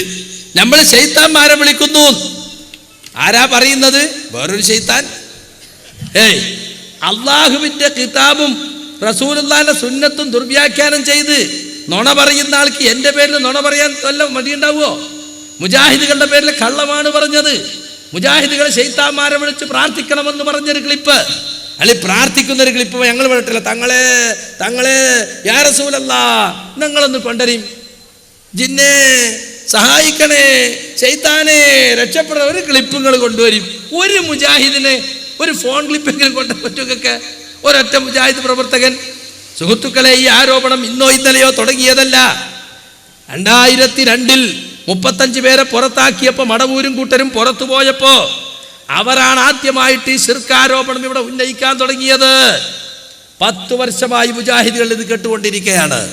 2002 ശബാബ് നിങ്ങളെടുത്ത് വായിച്ചു നോക്കൂ, അവിടെ കാണാം ജിന്നിലേക്കും പിശാച് സേവയിലേക്കും ജിന്ന് പൂജയിലേക്കും നയിക്കുകയാണ്. അതിനെ മുജാഹിദുകൾ എതിർത്തു. അതാണ് പ്രശ്നം എന്ന്. ഈ ശിർക്കാരോപണം കൊണ്ടുവന്നത് മടവൂർ വിഭാഗമാണ്. നിങ്ങൾ കേട്ടോളൂ, 2002 ഇവർ പുറത്തുപോയില്ലേ? ആ പുറത്തുപോയ അക്കൊല്ലം തന്നെ അബ്ദുൽ ഹമീദ് വൈസി അമ്പലക്കടവ് ചന്ദ്രികയിൽ ലേഖനം എഴുതി, നിങ്ങളുടെ തൗഹീദ് തകർന്നു കഴിഞ്ഞു, ഇനി നിങ്ങൾക്ക് സമസ്തയിൽ ലയിക്കുന്നതാണ് നല്ലത്. നിങ്ങൾ തൗഹീദിന്റെ പുതിയ നിർവചനം കൊണ്ടുവന്നു. റഷീദിറുള്ള കൊണ്ടുവന്ന നിർവചനമാണ് മുസ്ലിം ഉമ്മത്തിൽ പ്രശ്നങ്ങൾ ഉണ്ടാക്കിയത്. ഞങ്ങൾ പറഞ്ഞു, ഞങ്ങളൊരു പുതിയ നിർവചനവും കൊണ്ടുവന്നിട്ടില്ല. അഖസാഗായത്തിൽ ഖുദൂഇ വതദല്ലുൽ, അങ്ങേയറ്റത്തെ വിനയവും താഴ്മയുമെന്ന ഇബാദത്തിന്റെ നിർവചനത്തെ ഭംഗിയായി വിശദീകരിക്കുക മാത്രമാണ് ഞങ്ങൾ ചെയ്തിട്ടുള്ളതെന്ന് ഈ ഉള്ളവൻ മറുപടി എഴുതി. 2-3 റൗണ്ട് തിരിച്ചും മറിച്ചും ചന്ദ്രികയിൽ മറുപടി വന്നു. അവസാനം ചന്ദ്രിക നിർത്തിവെച്ചു. ഞങ്ങൾ വിവാദങ്ങൾക്കില്ല എന്ന് പറഞ്ഞ് ഞങ്ങൾ ഇസ്ലാഹിൽ ഇത് പ്രസിദ്ധീകരിച്ചു. ചന്ദ്രിക പ്രസിദ്ധീകരിക്കാൻ മടിച്ച ലേഖനം 2002. 2007 അതാ അബ്ദുസ്സലാം സുല്ലമി സെൻസിംഗ് എന്ന് പറയുന്ന കാന്തപുരം ഗ്രൂപ്പിന്റെ മാസികക്ക് അഭിമുഖം കൊടുക്കുന്നു. അതിലെന്താ പറഞ്ഞത്? മൗലവി വിഭാഗം മുശ്രിക്കുകൾ. സക്കരിയ സലാഹി മുശ്രിക്ക് എന്നല്ല, AP അബ്ദുൽ ഖാദർ മൗലവിയുടെ കൂടെയുള്ള KNMകാർ മുഴുവനും മുശ്രിക്കുകളാണ്. എന്താ കാരണം? അവർ സിഹിറിൽ വിശ്വസിക്കുന്നു. സിഹിർ എന്ന് പറഞ്ഞാൽ ശൈത്താൻ ഉപയോഗിച്ച് സാഹിർ ചെയ്യുന്ന കാര്യമാണ്. അഭൗതികമായ മാർഗത്തിൽ ഉപദ്രവിക്കാൻ അള്ളാഹ്ക്ക് മാത്രമേ കഴിയുമെന്നിരിക്കെ ശൈത്താനും അത് കഴിയുമെന്ന് വിശ്വസിച്ചാൽ ആ വിശ്വാസം ശിർക്കാണ്. അതുപോലെ ജ്യോത്സ്യന്മാരെയും മന്ത്രവാദികളെയും അതുപോലെ ഗണിതക്കാരെയും കൈനോട്ടക്കാരെയും ഒക്കെ പിശാച് സഹായിക്കുന്നു എന്ന് KNMകാർ വിശ്വസിക്കുന്നു. അപ്പോൾ അഭൗതികമായ മാർഗത്തിൽ അല്ലല്ലാത്തൊരു സഹായിക്കുന്ന വിശ്വസിക്കുന്നത്. അതുകൊണ്ട് KNMകാർ മൊത്തം ശിർക്കിലാണ്. അന്നു മുതൽ തുടങ്ങിയ ആരോപണം 2007 ഇസ്ലാഹ് മാസികയിൽ അബ്ദുൽ ജബ്ബാർ മൗലവി എഴുതിയ ലേഖനത്തിന്റെ മറപിടിച്ചുകൊണ്ട് ശിർക്ക് ആരോപണം മടവൂർ വിഭാഗം ശക്തിപ്പെടുത്തി. വാസ്തവത്തിൽ എന്താണെന്നറിയോ? പുറത്തു പോയപ്പോൾ വേറിട്ട് നിൽക്കാൻ എന്തെങ്കിലും വേണ്ടേ? അതിനുവേണ്ടി പറഞ്ഞതാണ്. ഞങ്ങളുടെ കൂടെയാണ് 80% പ്രവർത്തകരുമെന്ന് പറഞ്ഞു. ഹുസൈൻ മടവൂർ പുറത്തേക്ക് ഇറങ്ങിയപ്പോൾ മൂപ്പർക്ക് മനസ്സിലായി 8% കൂടി ഇല്ല.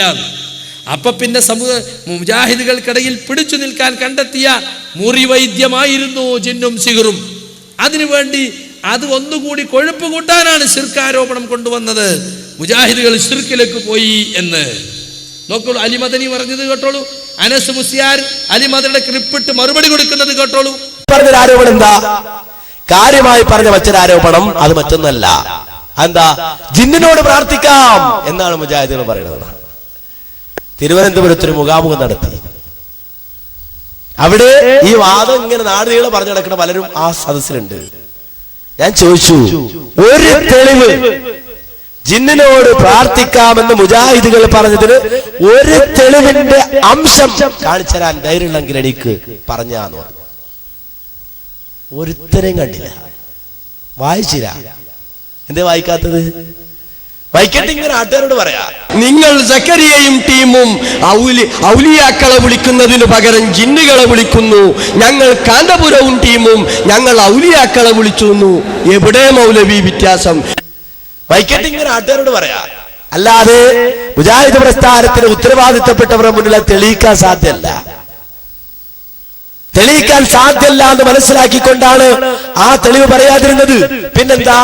പിന്നെ ഒരു ഇസ്ലാഹ് മാസിക ഇങ്ങനെ എടുത്തു കാണിക്കും. 2007 ഏപ്രിൽ പുറത്തിറങ്ങിയ ഇസ്ലാഹ് മാസിക. എന്നിട്ട് ചോദ്യം, ആരാ പോയത്തക്കാരെ പ്രാർത്ഥിക്കാന്ന് പറഞ്ഞത്? ജിന്നുകളോട് പ്രാർത്ഥിക്കാന്ന് ആരാ പറഞ്ഞത്? ഇസ്ലാഹ് 2007 ഏപ്രിൽ മാസം. ആ ഏപ്രിൽ മാസത്തിൽ നിങ്ങൾ എഴുതിയത് എന്താ?